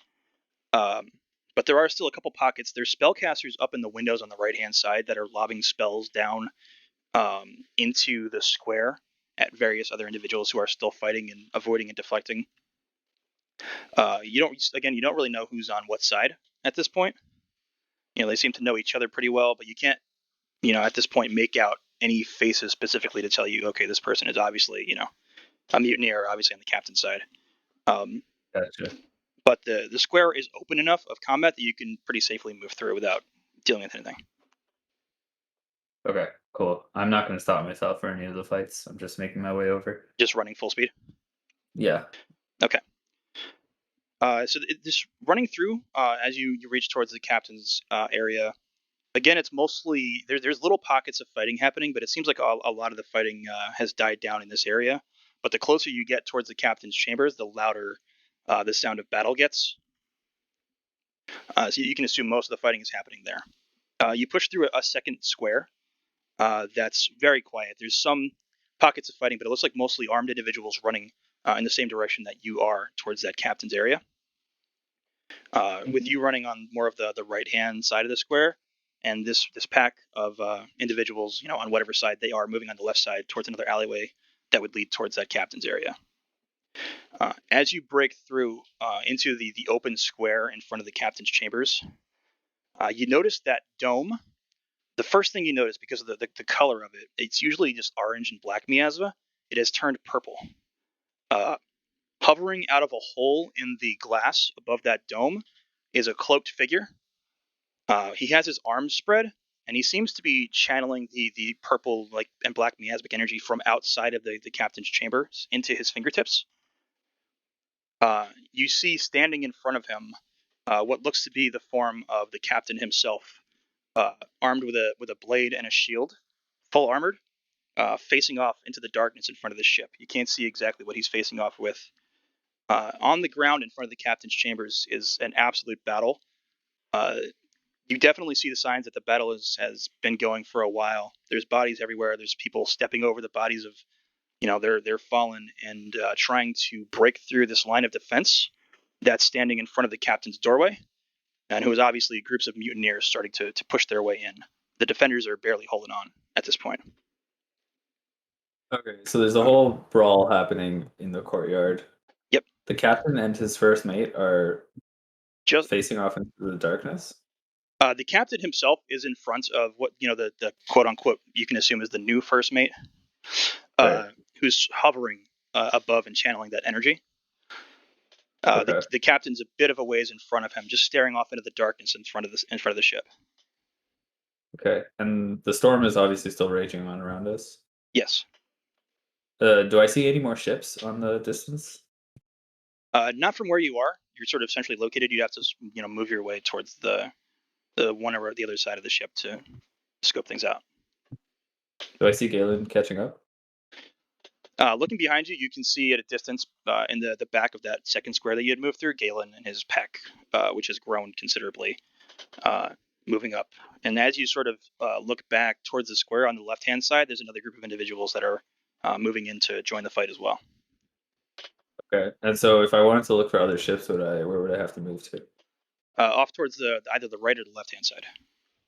Okay, I assume I'm closer to the right side? Yes. Okay, I'll move off to the right side and try and take a look. See Okay. if there's any other ships. As you make your way off to the right-hand side, make a dexterity saving throw, and also both Crix and Felfer in as well. 20.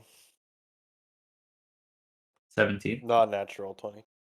18 finally. Okay.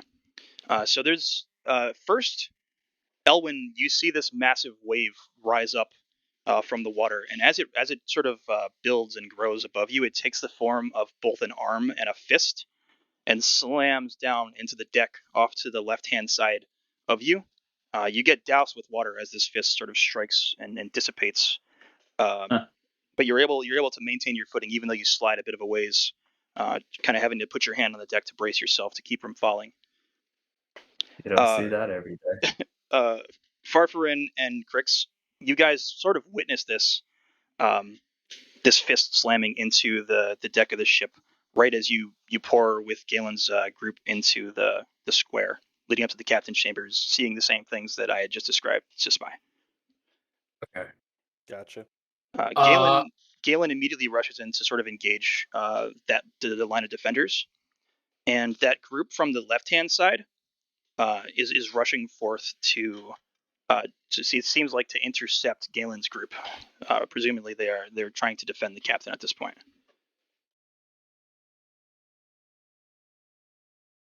So Elwyn, before you move to the side, Crix and Farfarin, do you want to do anything? I want to throw a heal on myself for one. Okay. So I'm gonna cast cure wounds at 3rd level. So I Heals for don't know 21. where Elwyn is, right? No, he's still invisible. You said 20? 21. 21, okay. So I'm back at full.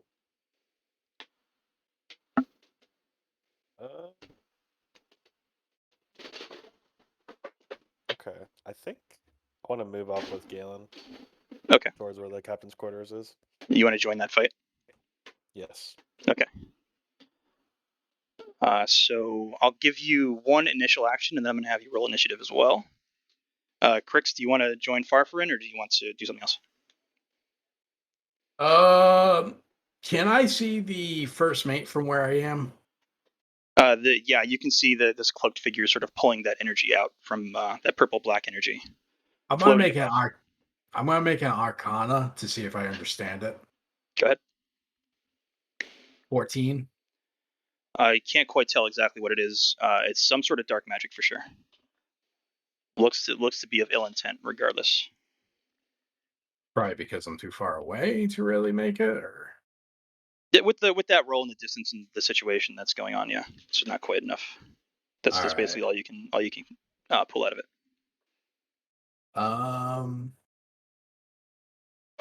Yeah, I guess I'm gonna join into the fight as well. Okay. So I'll have you guys roll up in a second. So hang on. Elwyn, you just wanted to continue moving towards the side of the ship? Yep. Okay. Roll perception for me as you reach the edge.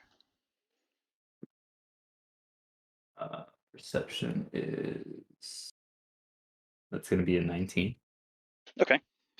You don't see any other ships or vessels or anything out on the water. You do make out more of those massive waves sort of rolling in from the sides, the same ones that you just watched sort of take form, into more of an arm and fist like hue. And they're coming they're towards rolling, the ship. Yeah, they're rolling towards the ship right now. Are they close? They're at a distance, but they're moving pretty fast. So something you're gonna definitely want to avoid if possible. Gonna make a mental note of where they are and sort of pre-brace myself. You just want to grab onto the side, or what do you want to do? Well, they're not here just yet, right? Right. Yeah, so I'm gonna start heading in the direction of the captain while just keeping mindful of how far those waves were. And the captain would be up on top of that dome.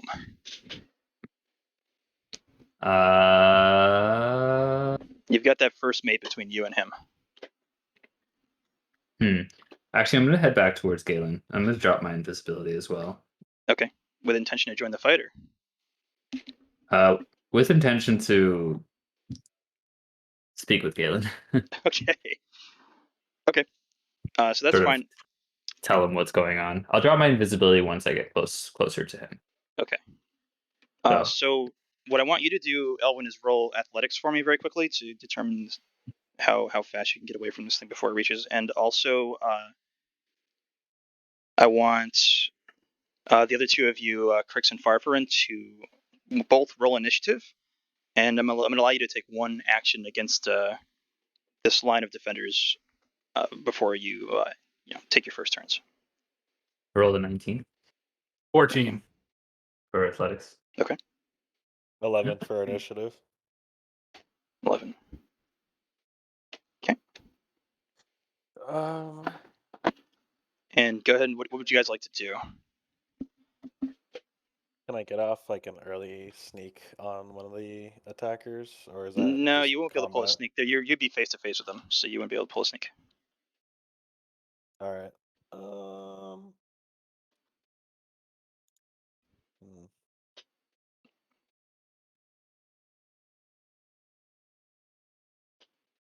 Crix, you have any ideas? Well, Farfarin is determining. Yeah, I have an idea. I kind of feel like I know what it's gonna be. No, you don't. Is it bees? Is it bees? No, it's gonna be better than that. I need to check something real quick. Okay. That works for me. Where's my list? Yeah. So you remember that question I asked at the very beginning about fall things? Yes. I point my hand forward and I slowly raise it up. And I just go Meteora. And I cast Summon Creature Goats. What? 60 feet in the air, goats are going to appear, 8 of them, and fall down towards the crew. This is so fucked up. God. Excuse me? You can summon. Is this multicast? This is like meta magic or something. What is this? Summon beast is a spell. It's summon animals. Like multiple? Yeah. So the way it works is it's based on the challenge rating. The lower the challenge rating, the more of them you can spawn. Oh my god.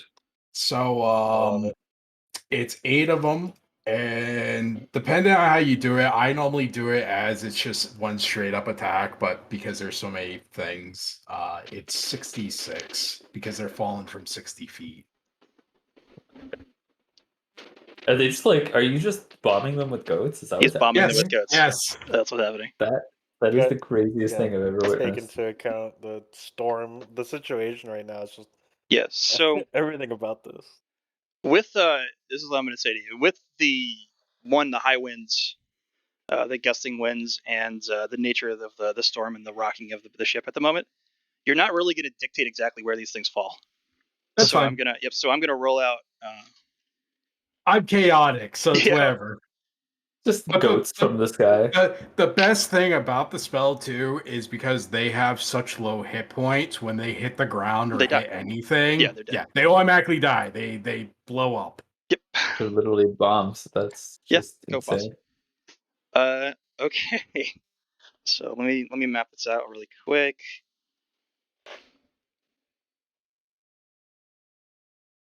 A curious question: did anyone catch the name of the spell I called it? Meteorine? Meteora. You know, Yep. like meteor, Yeah, but I know. Meteora. I don't want to hear it. Yep. I fucking hate it. All right. So, you pull it off. You cast a spell. Goats materialize in the high wind and chaos of this storm. As they're falling, they are sort of gusted and blown in different directions. One of them gets gusted and blown a good distance and falls sort of behind the pack, almost between Elwyn as you're running forward. You see this goat just land and explode in front of you. Nice. One of them drops down directly in the middle of the pack of defenders on its right-hand side. A couple of them fall into the pack of mutineers towards the center and the left-hand side as well, with the gust of wind the direction that it was going. As the other two come down, one of them strikes really close to Galen himself. He doesn't take any damage, but one of the individuals that he was in combat with there at the front of the line is completely killed with the contact, and Galen is just doused in goat viscera. Something I never thought I'd have to say. Jesus. So Wild. it took out several members of the defending crew, a few members of the mutinous crew. Pretty much just caused Pure chaos. caused a bit of unfortunate memories for Elwyn. I'm just like, damn it, he's doing the thing with the animals again. Ugh. And okay, so that's Crix. Farfarin, what would you I like to do God, nothing like in the same nothing. instant that this is happening? Yeah. So, are there any like poles or like rigging available nearby? Nothing anywhere Like a close to you. grapple? No. It's just that dome, which is not really glass, but it's a glass-like substance and structure. Wow, this is crazy. I have nothing, so I'm just gonna walk in there and sort out. Okay, roll an attack, I guess. Okay, we're In the starting. midst of All right. falling goats. Well, this is your Well, first action, and then we're going to be doing the initiatives, standard turn order. okay, so I can't do sneak because my allies aren't nearby. Yeah. Okay, it'll be booming blade. I rolled a 18 plus 10, so that's 28. Okay. Okay, so you strike down and kill one of the defenders in front of you as well. But that was just for attack, or are you just Oh, so saying roll to I hit. I killed him? I thought you rolled your hit already. Okay, that hits obviously. Sorry. You're fine. I'm rolling the I'm damage still a now. little thrown So by the goat rain. yeah, it's kind of got me shook as well. Okay, so 8 plus 6, that's 14. Yeah, 14 damage. Booming Okay. blade on the nearest defender. Okay, it doesn't kill him, but he takes a pretty considerable hit from that. Okay, so sort of immediately following that sequence with the raining goats and your strike, um, on the left side of the ship, another one of those waves comes in. Everybody make a dexterity save as the wave strikes the side of the ship and begins to take form into this arm and fist. 18. Okay. Sorry, what are we rolling? 27. Dexterity save.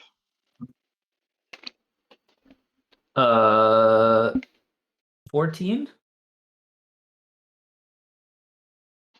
Okay.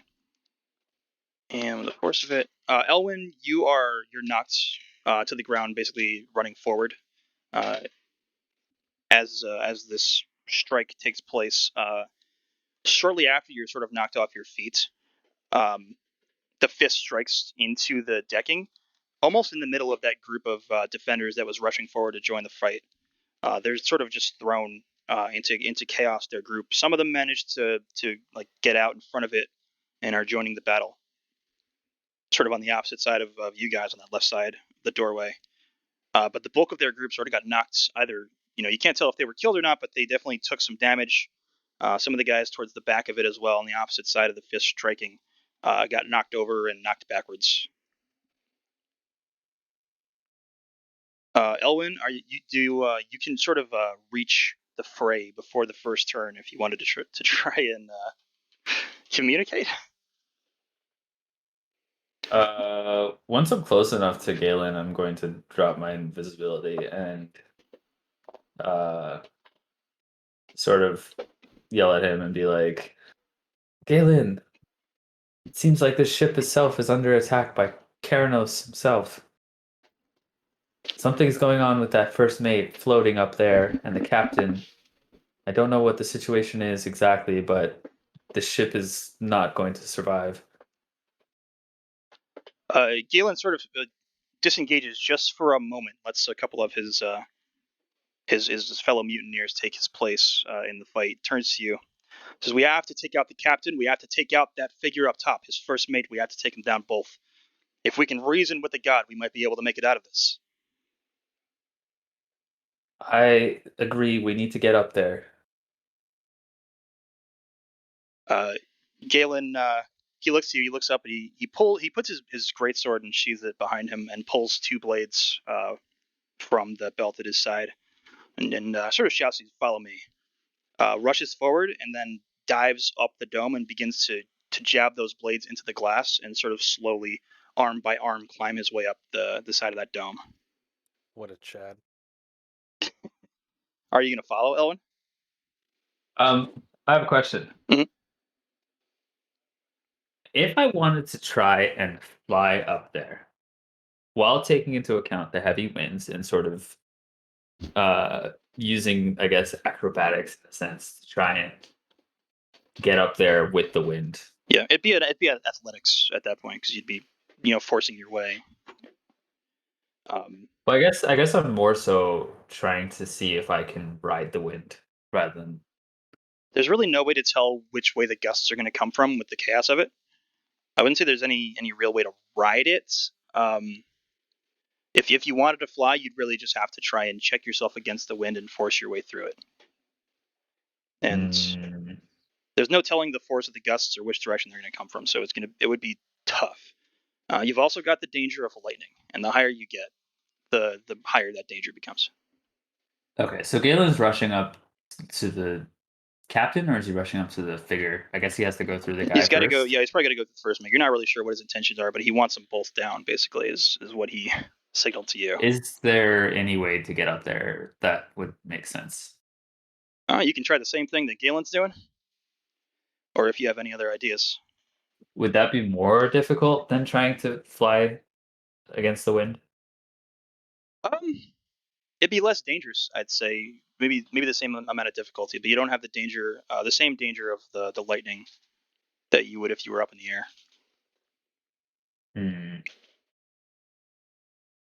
I almost took Dimension Door. I should have just taken it. Well, that's what the other parties did mostly. They were dimension dooring around. Ish. Well, I like added it to my spell list, and I took it off my spell list, and I was like, oh, did not foresee. Curiously, didn't use it in this situation, but they used it before. Oh. But continue. Okay.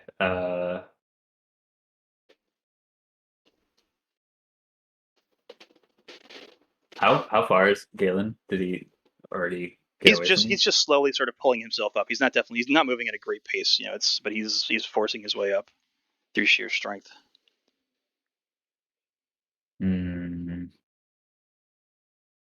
Okay. I'm gonna.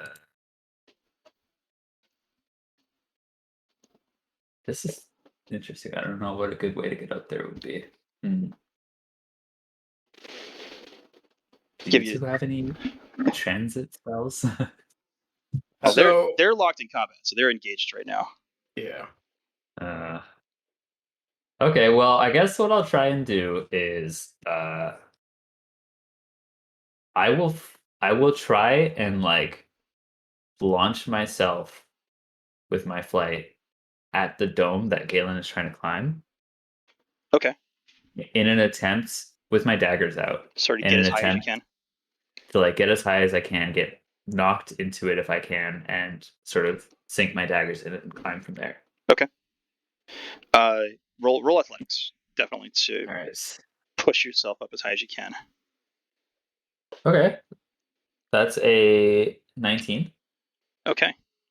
Yeah, so you kind of with those rolls, you find sort of a gap in the wind gusts, and you wait for it. You throw yourself up as high as you can, and you get probably about 15 feet above where Galen is, and you're able to drive your daggers into the dome and begin your climb. Okay. You don't have too far to go before the slope sort of levels out, so you're doing all right there. At this point, I want you to roll initiative as well. Okay.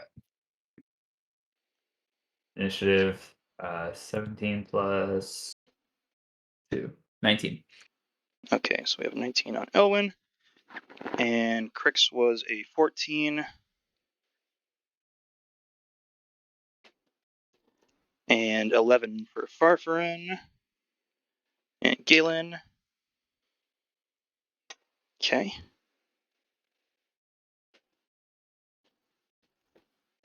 One second while I work out the turn order. Then we're going to have These guys. Okay.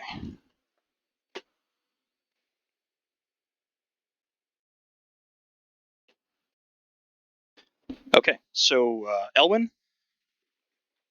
give me. I'd say at this point you can do acrobatics or athletics for your climb. I'll go with acrobatics. 15 plus 2, 17. Okay. So you're able to get 4 quick yanks up and make your way up towards the more level portion of the dome. Galen is next in the order. He's going to make his climb. He's a bit away behind you, but he's starting to catch up. He's pulling himself up as hard as he can. Doesn't want to be shown up by you almost. We're going to move on to Crix. They can see me now also. It's no longer visible. Yeah.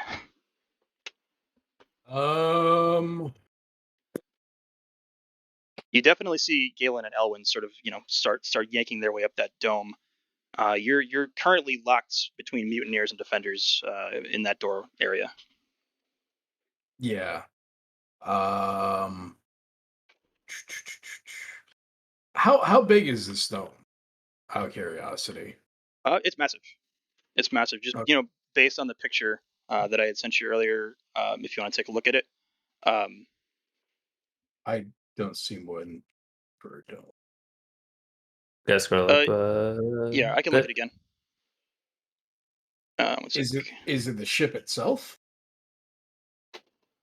There, I'll show you. I'm going to post the picture again. So you see that sort of rib cage type area with that orange black miasma in there. Yeah. All right. So that's the dome, and you can sort of relative the scale with the buildings in the back. It's pretty big. Yeah. The two of them are sort of climbing what is not exactly like a sheer straight up face at the moment. It's just angled enough with the rain that they're going to have to pull their way up to get to a more level surface without sliding down.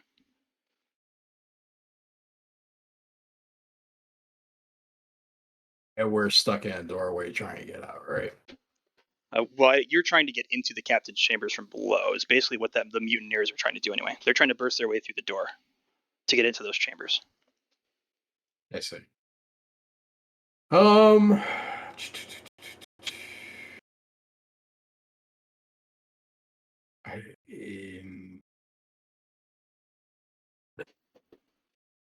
don't know what I want to do. This probably won't go well if I do that. So... Really?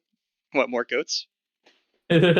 No, no more goats. You already showed that the winds are very strong. Please, no more goats. I've seen enough. I just love for Elwin to get clipped by a falling goat as he's trying to climb this dome right now. I will murder you. If you survive. There's one thing I want to do, but I try to keep in the rule set of my character only knows how to transform into things that he's seen. Which makes sense, yep. Yeah. Because like there's like dinosaurs and stuff I can turn into, but I don't ever feel like that makes sense. Okay. Yeah, let's have some fun in this. I'm with Far, right? Yeah. Okay. I'm gonna put my hands on Far and I go, well, you're gonna have fun with this one. Oh, and do I consent? I don't know, do you? What's going on? I don't think you can consent. I trust you. Okay, so I hope you do. I cast polymorph and I turn him into a giant ape. Oh my god. Holy shit. Why is this going straight? I'll talk about it later. Okay. What is happening? There you go, my friend. So- There's your new sheet. I've never been so confused in my life. What? You've got 3 attacks: multi-attack, fist, and rock. As an ape? Yes, a giant ape. Oh my god. But Your fist does 3d10 plus 6. Yep. You make 2 fist attacks in your multi-attack. Pretty strong. Can I? Oh my god, why?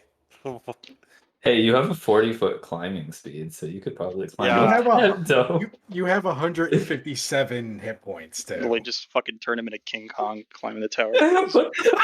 Jesus. Can I go on his back and be like, "Let's go"? Yeah, get on my back. We're going to the You captain's can chamber. strength it if you'd like and try and grab on. Yeah, Oh my All right. god. You Yeah. do have a climbing You would- speed. you You would be could do it. Farford is exactly next in the turn order, so you guys can combine your turns, and I would allow that. Hop CR on. CR7. So you want me to make a strength? Yeah, make a strength check. To climb up and latch onto him. A 21, nat 20. Okay. Yeah. Nice. You get on. You You get a hang on to you his get a back. good hold of Alright. his fuzz and fur on the back of his neck. All right, let's do this. King Kong action right now. Oh my god. So you still got some defenders between you and the things. So you would take some opportunity attacks as you attempt to blow them over. You have But, 157 hit points. Can I use my God. disengage as a bonus action using my you've got fucking a big cunning, force. using cunning action? You've got a big force of defenders in front of you, so you can disengage, but there's still a few of them on your side that are going to be able to sort of attempt to slash at you. You're better off just running through them with 157 hit points. Yeah, They can't hurt you. you do have low armor class, but yeah, they treat They'll all hit you, but you. I thought disengage doesn't provoke opportunity attack. Yeah, but you can't It's disengage from every single one of them. Situationally, yeah, you can't disengage from an army or a defensive force like this. You're Oh. running through a crowd, so Yeah, Oh, okay. I'm just reading it wrong because it says your movement doesn't provoke opportunity, but I guess it's for a It's- specific target. it's situational. Yeah, it's a specific target, and I mean, depending on the situation that you're in, I would probably allow it for maybe 2 or 3, guys in the area of you, but not like 20. Okay. Well, I'm gonna do it anyways. I'm just gonna. I'm not. I'm just gonna walk through it. I'm not gonna disengage. I'm just gonna walk through and start climbing. Okay. Let's see. You're gonna really have to drive your fists into this thing to to get any purchase, because you are a heavier creature trying to climb up more of a sheen glass surface. I thought there was like little. Yeah, there's Edges. there's little edges and things like that, but you're, like I said, you're pretty big and you're pretty heavy. So let me see what I want you to roll for this. he also has a climbing speed. So wouldn't that Yeah, mean that he'd be able to? he has a climb climbing this? speed. Make man, for a giant ape. This shit Yeah, I would don't just- know what I don't know what the stat block looks like. So You're you're primary. gonna I have mean, to help me. obviously, you're primarily strength and con. Okay, so I'd say athletics you can then? use your strength. You can use your strength to haul yourself up. My It's character. also You're it's also linked in the thing. yeah. Where? I've got, giant ape. yeah. I've got the stat block up for the ape. Oh, I see. Okay, thank you. Yeah. Damn. So Yeah, just I guess roll athletics. roll strength. Just straight strength. Athletics will be fine. The ape has a +6 to strength. Yeah. So I rolled a 12 plus 9 athletics. So that's 21. Okay. So yeah, you push through these guys. There's 4 of them that take swings at you as you pass through and trample over their buddies. 2 of them still miss you. Other 2 make contact, and one of them is actually a crit. Damn. But you're a beefy ape, so this is probably not going to hurt very much anyway. Mm-hmm. You take a total of 28 damage. These are temporary hit points, right? In a polymorph form. I believe so. You, I don't think these actually When you revert, affect your. you'll still go back to your standard HP. You'll still have the damage taken, I believe. Unless it goes below my max, right? Yeah. Let me double check. When it reverts to its normal form, the creature returns the number of hit points it had before it transforms. If it reverts as a result of dropping to 0 hit points, any excess damage carries over its normal. So yeah, you'll carry over the damage to your form. So if you take Anything beyond, anything beyond your max HP, regardless of the giant ape, if you revert back to your other form, you still carry that damage over. But you're not knocked unconscious. Gotcha. Okay. yeah. All right. So 28 damage you said total. Yes. All right. So. But you do what manage is- to get a good handhold and start yanking yourself up that dome with cricks on your back. All right. 60 feet. Let's go. or whatever. Yeah, enough. Oh no, it's 40 feet actually. Sorry.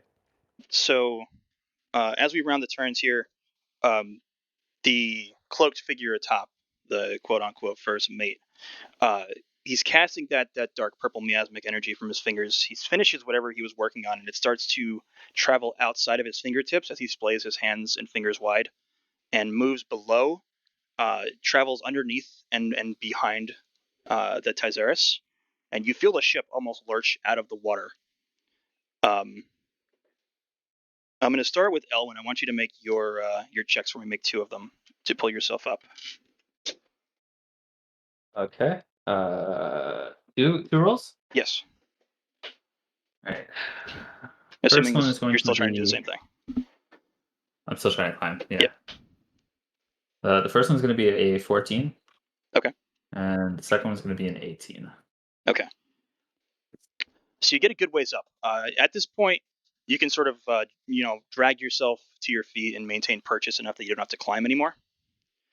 Okay. As you reach the top and sort of get to your knees and start to rise, within that lightning flash, you can see the massive face of what you can assume is Keranos at the far Storm God. the far forward of the ship.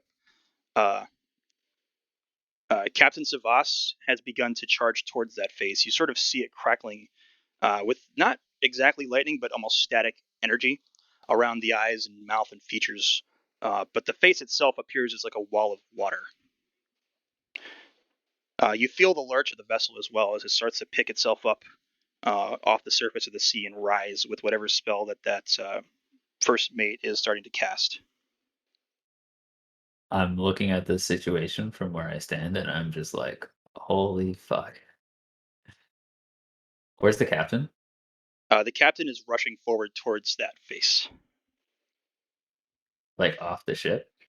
He's running towards the front of the ship. You can assume he's angling to dive off towards the face in the distance. And the first mate or whatever dude is in the air just casting something Yeah, towards the face. he's not casting something towards the face. He's casting it below the Tizeris and the back of the Tizeris, almost lifting the ship from the surface of the water.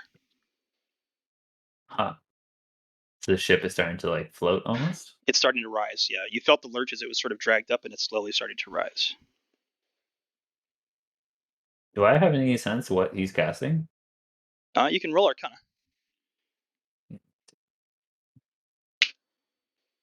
Arcana's +6, so that's going to be 24. It's not any mortal magic. It's not immortal magic? Right. Huh. Interesting. I look down to Galen and I say, "Brace yourself! The ship is taking off." He's just finished sort of yanking himself up to your level now. Rolled a 19 and a 20. This son of a bitch. Nice. Um, I brace myself just in preparation for he the ship separating from the water. he also sort of like kneels down and drives his blades into the glass again and braces himself. And so, how far is the captain from me? Probably a good 200 feet from what you can tell, towards the front of that dome. So I'd have to run along the whole sort of dome to get there. Yep, and you'd have to go past the first mate as well. He's sort of like halfway in between. Yep, standing Okay, above I think a I big have. hole in the glass of the dome. Okay, I think I have a better picture. So he's like sort of floating above the dome. Yeah, he's floating directly above that hole that looks like something crashed out of. And he's lifting the ship up with his magic. Yes, And at least the that's what it captain is appears. right. The captain's ahead of him running towards the front. And then beyond that, in front of the ship, is this giant face of water. Yep. You really can only make out the features and the flashes of lightning. It's just this wall of water, featured water. Well, I'm certainly out of my league. I looked at Galen. Do we chase after him? Galen looks to you. He says, "You go for the captain. I'll take the first mate." Sounds like a plan to me. How far are my friends? I look down. Looking to the side, you see a giant ape about halfway. Yeah, in its work towards That's climbing up the dome. You don't really know what the giant ape is, but you see Crix attached to the back of it. And I'm like, don't tell me he did that thing again. Crix is pointing a finger up towards the front, like, let's go. I'm like, there's his bad habit of turning his companions into animals. So I see that they're climbing, and how far away would they be? They're about, it looks like about halfway through where they'd be able to sort of make purchase and move normally. Okay, I assume since he's a giant ape, he'll be able to catch up to me faster than Yes, once he me gets up running. there, yeah. So I'm gonna start moving carefully forward with Galen's plan. Okay, still like ready to brace yourself if necessary. Yeah. So we're going to move to Crix. You can't really control the climb, but would you like to do anything while you're riding Farfar and the ape? Oh man.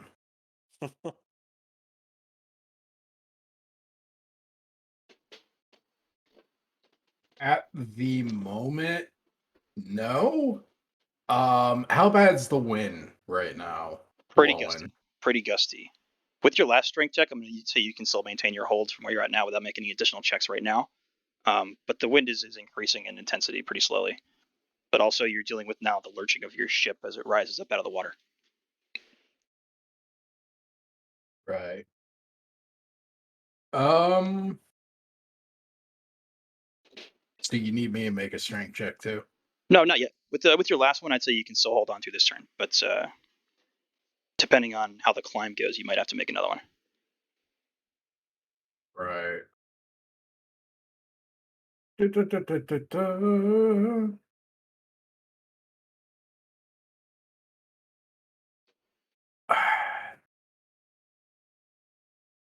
Do I want to try that?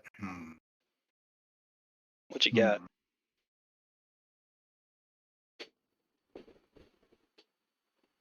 No, I'm gonna save it. I'm not gonna do anything. I'm going to, if I can get an advantage, I'm going to try to brace myself harder on the Okay. now giant ape Farwin in case. Okay. Yeah, you I can am definitely have advantage on a check if you need to. Yeah, I'm going to take my action to brace myself harder in case this goes south. Okay. So for the moment, I'm going to want you to hold that. Elwyn and Farfarin, you're both going to make dexterity saving throws. This is what I brace myself for. What are my throws as a fucking ape? Let's see. Dexterity's +2. +2. I'm not 17. proficient in saving throws. Let me check really quick. You have athletics and perception for saving throws. I guess you add your proficiency bonus still, or actually, I don't know because Depends if you're proficient or not. yeah, I don't know if you would be proficient. I'd say give yourself with the ape, give yourself a +4 For throws? for your save. Just give yourself a +4. Okay. Well, 7. Oh God. Let's see the force of the hit. I'm not my swashbuckler form, so good luck. So another arm forms on the starboard side of the ship. Elwyn, what did you get, Elwyn? 17. 17. Okay.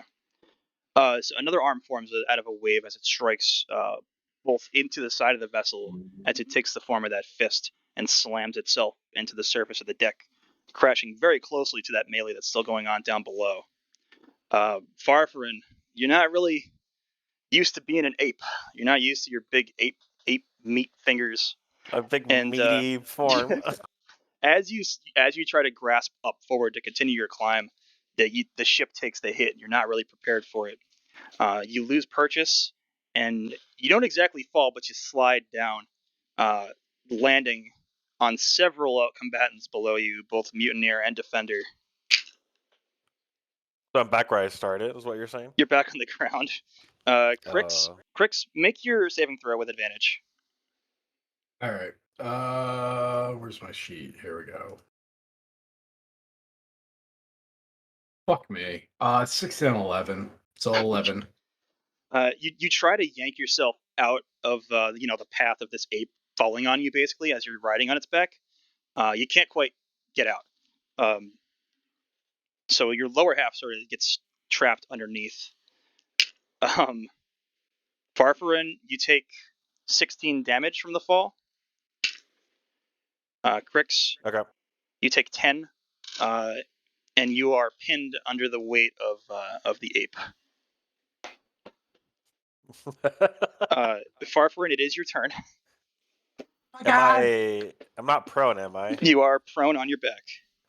Oh, fuck's sake. Get off of me! Okay, well, I guess I spend half my movement to move up, to stand up.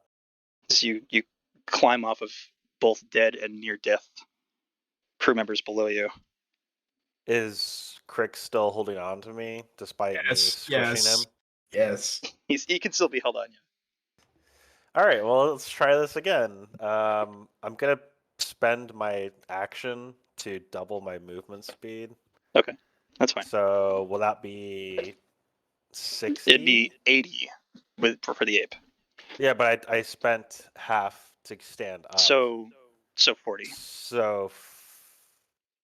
Well, okay, hold on.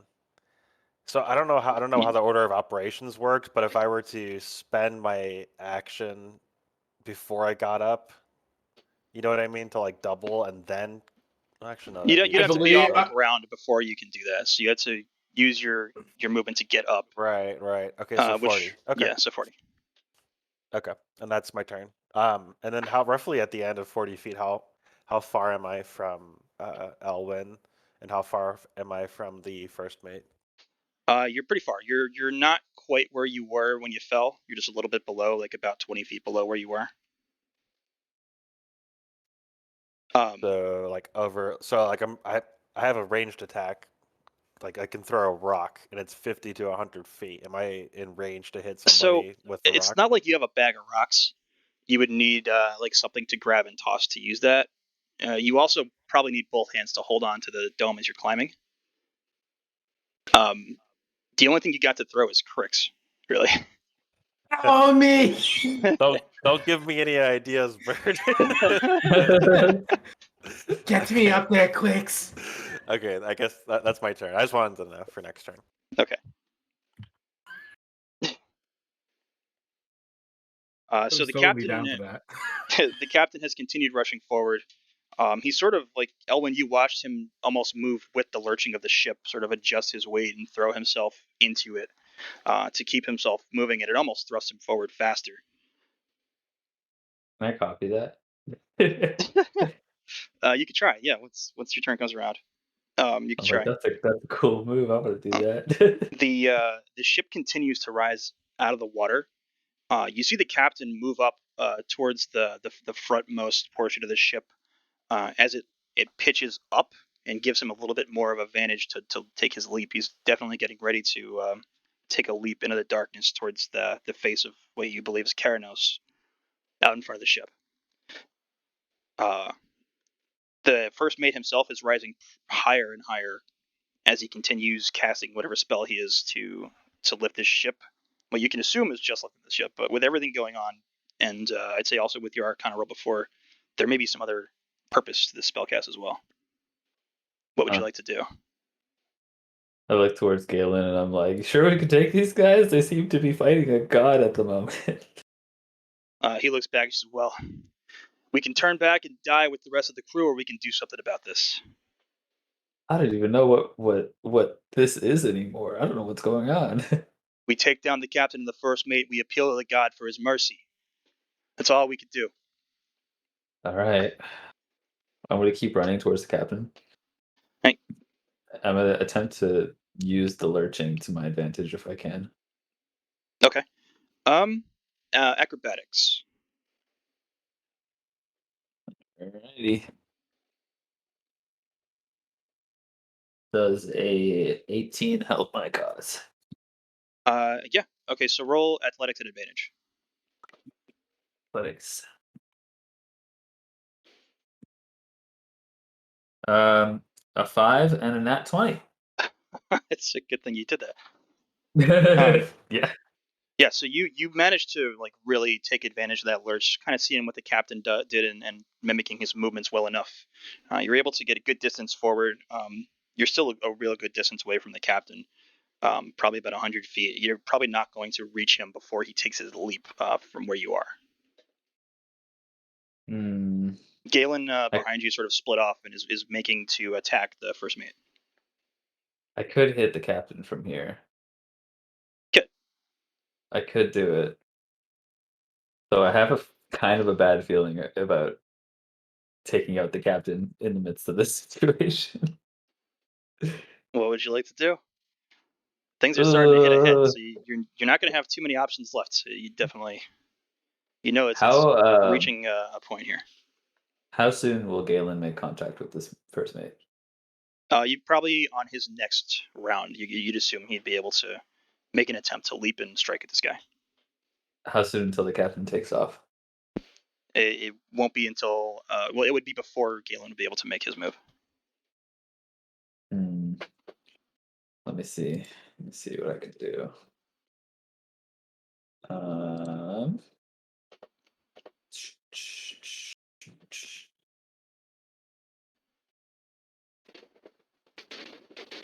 Well, even if he jumps into, I can hit him at any point, but I don't know what happens when he jumps into the darkness of this god. I'm gonna hold. What are you holding for, and what are you holding? I'm going to. Shit, I don't know. This is a tough situation. Oh my god. It's not the best. If I fire an Eldritch Blast right now, I'll hit the captain. I doubt that'll stop him. Good.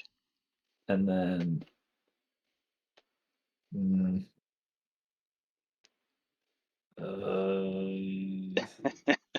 What do I know about Keranos? Roll a history. Okay. This is a situational thing. I shouldn't really allow this because you've already sort of done some things, but this is okay. Well, I've already known that it was Keranos for a little bit. Yeah, I can give you a little information that you can sort of recall on the fly. 16. Okay. You know that Keranos does select champions amongst the world of Theros. There are individuals that he chooses as champions. Aside from everything else, he doesn't really care about the mortal world. But he takes challenges very seriously. So this is definitely not normal. Yeah, no. He would not normally appear for one, just for no reason. He would not appear to a mortal. Savas being what he is, if the legends are true, and he has associated with gods before, he might have some history with Keranos, but it's impossible to say. Okay, well, Elwyn, taking a moment to examine his internal self and his goals, accepts the fact that he wouldn't mind an opportunity to be on Keranos' better side potentially. So I'm going to fire off my Eldritch Blast. 2 beams of dark energy coated in fire launch from my hands. Okay. And in order to take advantage of his sniping capabilities, he lifts up his blindfold for a moment and just fires out these beams that just roll your fly attack towards the captain. Okay, first one is 11 plus 9, which is 20. 20. The first And one's the a hit. second one is 15 plus 9, which is a hit, I assume. Yep, 2 hits. Okay. Let me do the damage. Oh, first one is going to do 7 plus 5. And then the second one is going to do So- 9 plus 5. In the midst of the action, Savas is going to use something he has to attempt to save and reflect the spell back at you. Ooh. He does Can I take use my notice of the spell reaction? cast. What do you want to do with your action?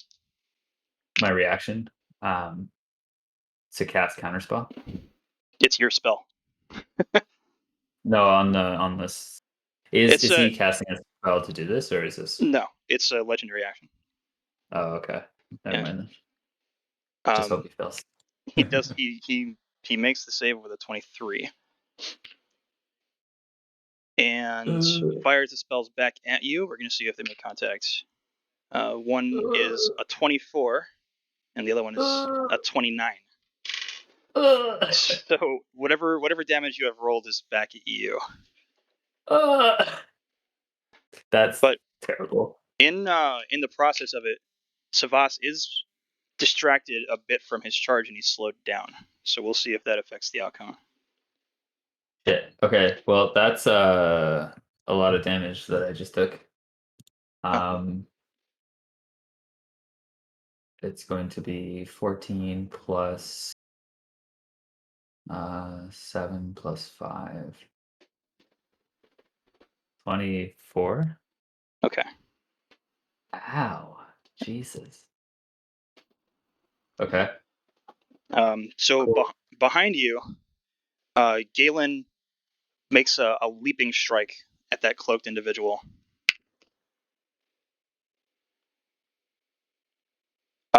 He makes contacts, but as he does, that sort of purple black energy surrounds his midsection and sort of holds him in place as that cloaked figure sort of turns to him. Now, This is a mistake. so he seems to finish his spellcast. There's a burst of energy that drives the nose of the ship forward.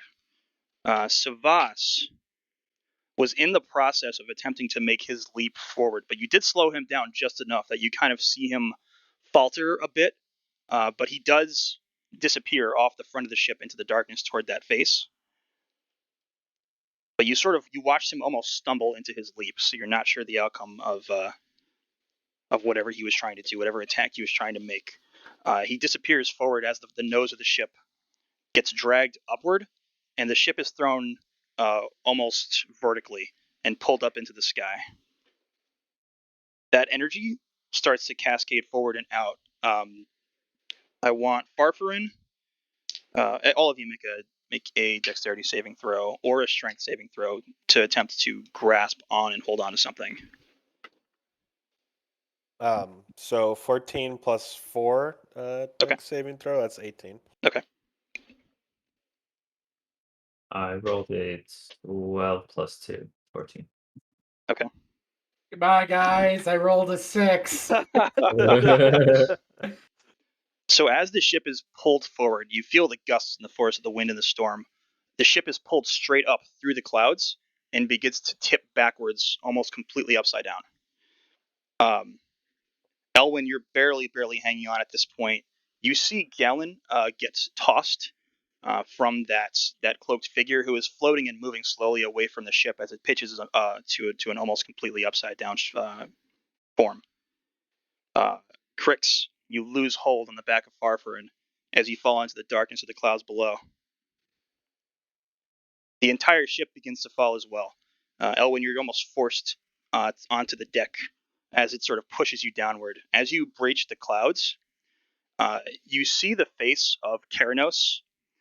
You don't see the form of Savas anywhere, but you see the face of Keranos. His eyes are swirling with this miasmic energy of electricity, and the ocean below you opens up into this massive whirlpool. The only thing inside the whirlpool is just darkness and what looks like the night sky, almost as if you're falling into a hole that is the sky. All of you disappear into the blackness of that darkness, and you lose visibility You're not sure for how long. Your consciousness fades in and out for a period of time as you start to recover. Without really knowing how much time has passed, you all sort of wake up on the deck of the Theros.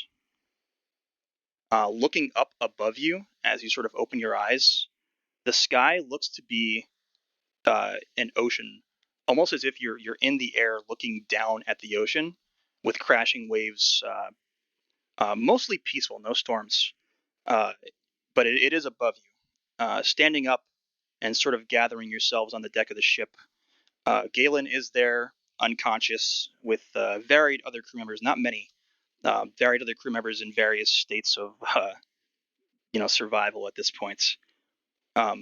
Moving over along the side, sort of getting an idea of your whereabouts and what's going on.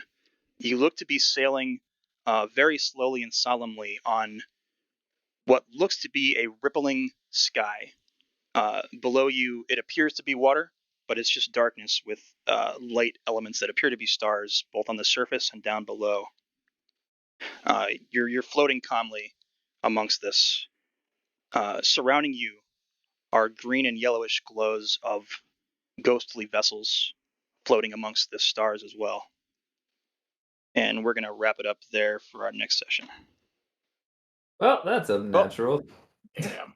So I take it he lost concentration. Yeah, you a are no human. longer a giant ape. Yeah. Oh, thank God. You know what? I'm dead. That was so funny. All right. Yeah, it works. Well, I certainly tried. Any questions? Thoughts about this? I think it's really cool so far. I'm into it. What if we were to merge groups? How would we pick up from here, or what Yeah. would we do? Yeah, you both ended in the same place. There's some slight variation to what went down, but it's not anything that I can't correct. What See. curiosity? What was the slight difference? Did they also join the mutiny, or did they go with the crew? No, they were pretty indecisive. is what it turned out in the end. With the chaos of the situation, they didn't really know what to do or what actions to take. Siren's character Harmony, who was the fairy that I threw in there that you spotted in the meeting room. That's what I That's thought. cool. Yeah, and the Dragonborn. And the Naga, yeah.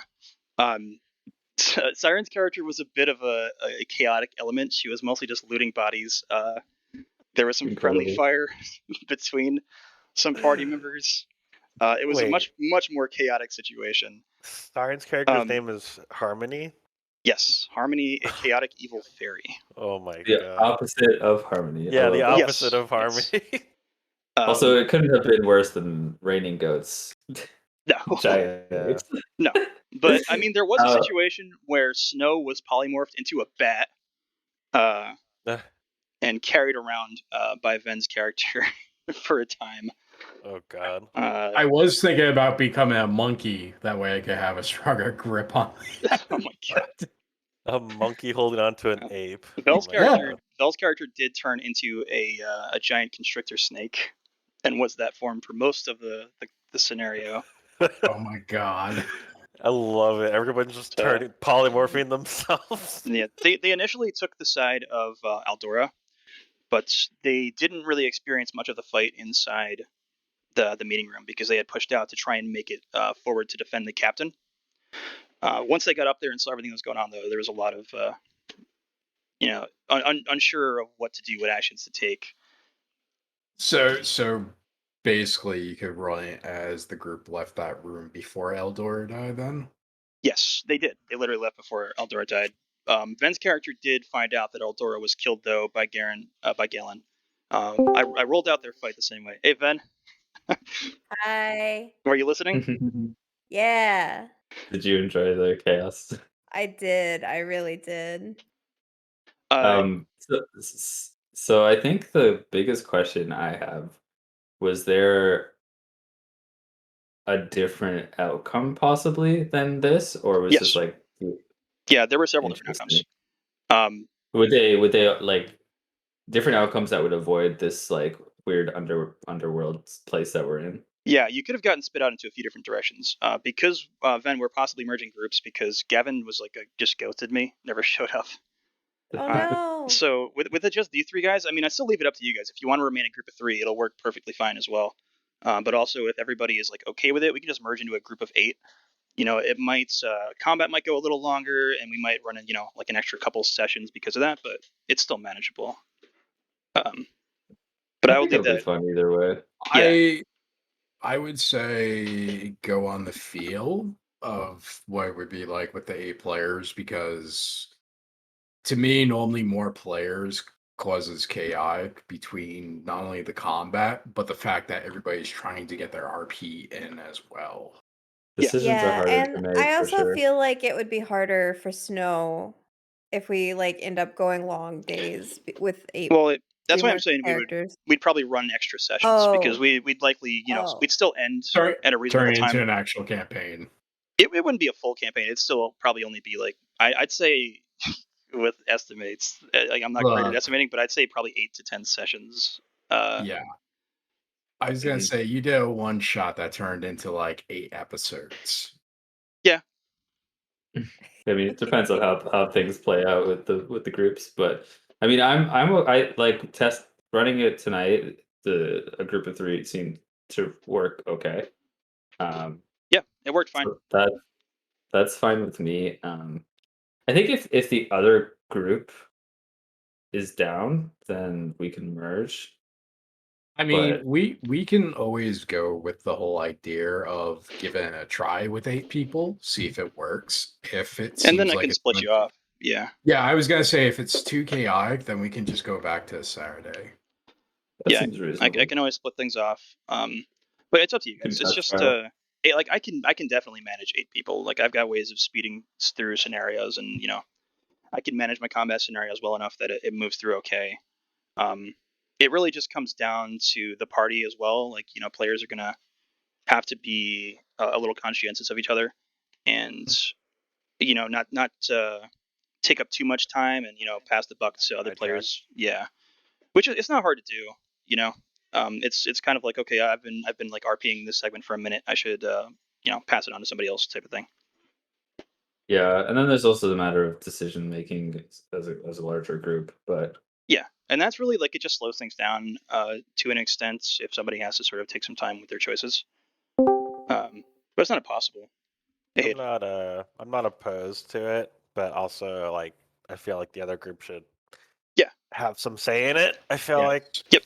Yeah, I'll I'm not open up discussion in the tabletop chat, and we'll see what everybody thinks. yeah. But Like it's definitely something I can I manage. Like I ran a 10-person group one time, and it was chaotic, but it was workable. It was manageable. I set the same expectations with everybody. I was like, just be kind to the other players, and take up a reasonable amount of time with your decisions and choices, and it can still be the same amount of fun. 8 players is not crazy. yeah. It's probably the very high end of the limit that I would go to is 8. I think that's sort of as well the upper limit of what I like playing with. Yeah. I'd be okay with it, I think. But we Yeah. can like do a poll or something and just decide that way. Yeah. I'll post something up in tabletop and just give a up or down vote type of situation, and we can have a discussion. Polymorph, Yeah. polymorph everywhere. Because like Yeah, three shitstorm. is sort of the lower limit I like to play with, and I think Yeah. 8 is sort of the upper limit that I like to play with. So I think either way, we're either like one right in the works. range of it. That's why I figured I'd open it up to discussion with you guys to see what you wanted to do, because it can still be a lot of fun to have 8 players, go through. And there's not going to, I mean, the combat scenarios are always there. Usually, I make combat scenarios kind of optional. You have ways of getting around, like any combat scenario that I create, you'll always have a way to get around it through, other elements. Be it diplomacy or role play or environmental access or sneak or stealth, like anything like that. There's always going to be ways that you can at least attempt to avoid a combat scenario. And I don't make them very long. I attempt to keep them as short as I possibly can. With the exception of big like climactic fights taking longer, obviously. Yeah, I mean a group of level 9 characters is also quite powerful, so we can probably speed through a lot of combat. Well, I'd make adjustments to some of the combat scenarios for 8 over 5 or 3. But Yeah, I find that even with adjustments, when you're doing like some crazy ass Yeah, you're throwing spells and damage. crazy ass things, it's just like damage for days. So I'd be down. Yeah, let's just do a poll and see what everyone thinks, and we can go from there. cool. Anybody else I have didn't any other even get thoughts on to it? use Oh, half sure. of my feature set. Yeah, there wasn't a lot of combat. I dodged most of it anyway. Yeah, I you loved were flying around. Yeah. Invisible. Hayden, you're muted, by the way. You're talking. He muted, I think, because he thought we were still playing. Okay. That is correct. Hello. Yeah. Hi. Do I sound Hello. different? A little A bit. little bit. Okay. Yeah. Cool. I'm using a fancy headset that I got for the interview, so Nice. Oh yeah. just trying to break it in. So the interesting thing is, you met a lot more characters than the other group did. The fact that you killed Mateus doesn't really matter because they never met Mateus. Not Mateus. They never met Nice. Sam or his bird. So you have a little more information than they do at this point, honestly. They didn't meet the shitstorm bird. They didn't meet the shitstorm bird, no. I tried real hard not to kill Mateus, but it was out of my hands. You try. I Man, saved his he life. fucked up. Mateus fucked up and attacked Crix. And after turning into a monkey, maybe I should have let him attack Crix. See now you're getting the picture. Come on, being the Yeah. monkey wasn't a bad thing. Yeah, it was. I just next time I'll do the wisdom saving throw to resist it because I'm definitely unwilling. Listen, once you spend enough time with Crix, you start to understand. You start to know. Look, the monkey is pretty damn strong. All right. Hayden, are you drinking water? What? Are you drinking water? So I hear some like noises. Sloshing. Oh yeah, washing. sorry. I got some. Okay. Yeah, I got some water. You're good. Yeah, let me That's a just good switch to session. my switch to my proper headset in a second so I can mute and stuff. All right, man. No worries. Yeah, that was a good session. It was fun. Do you have any questions? Anything you might want me to answer? Anything you're confused about?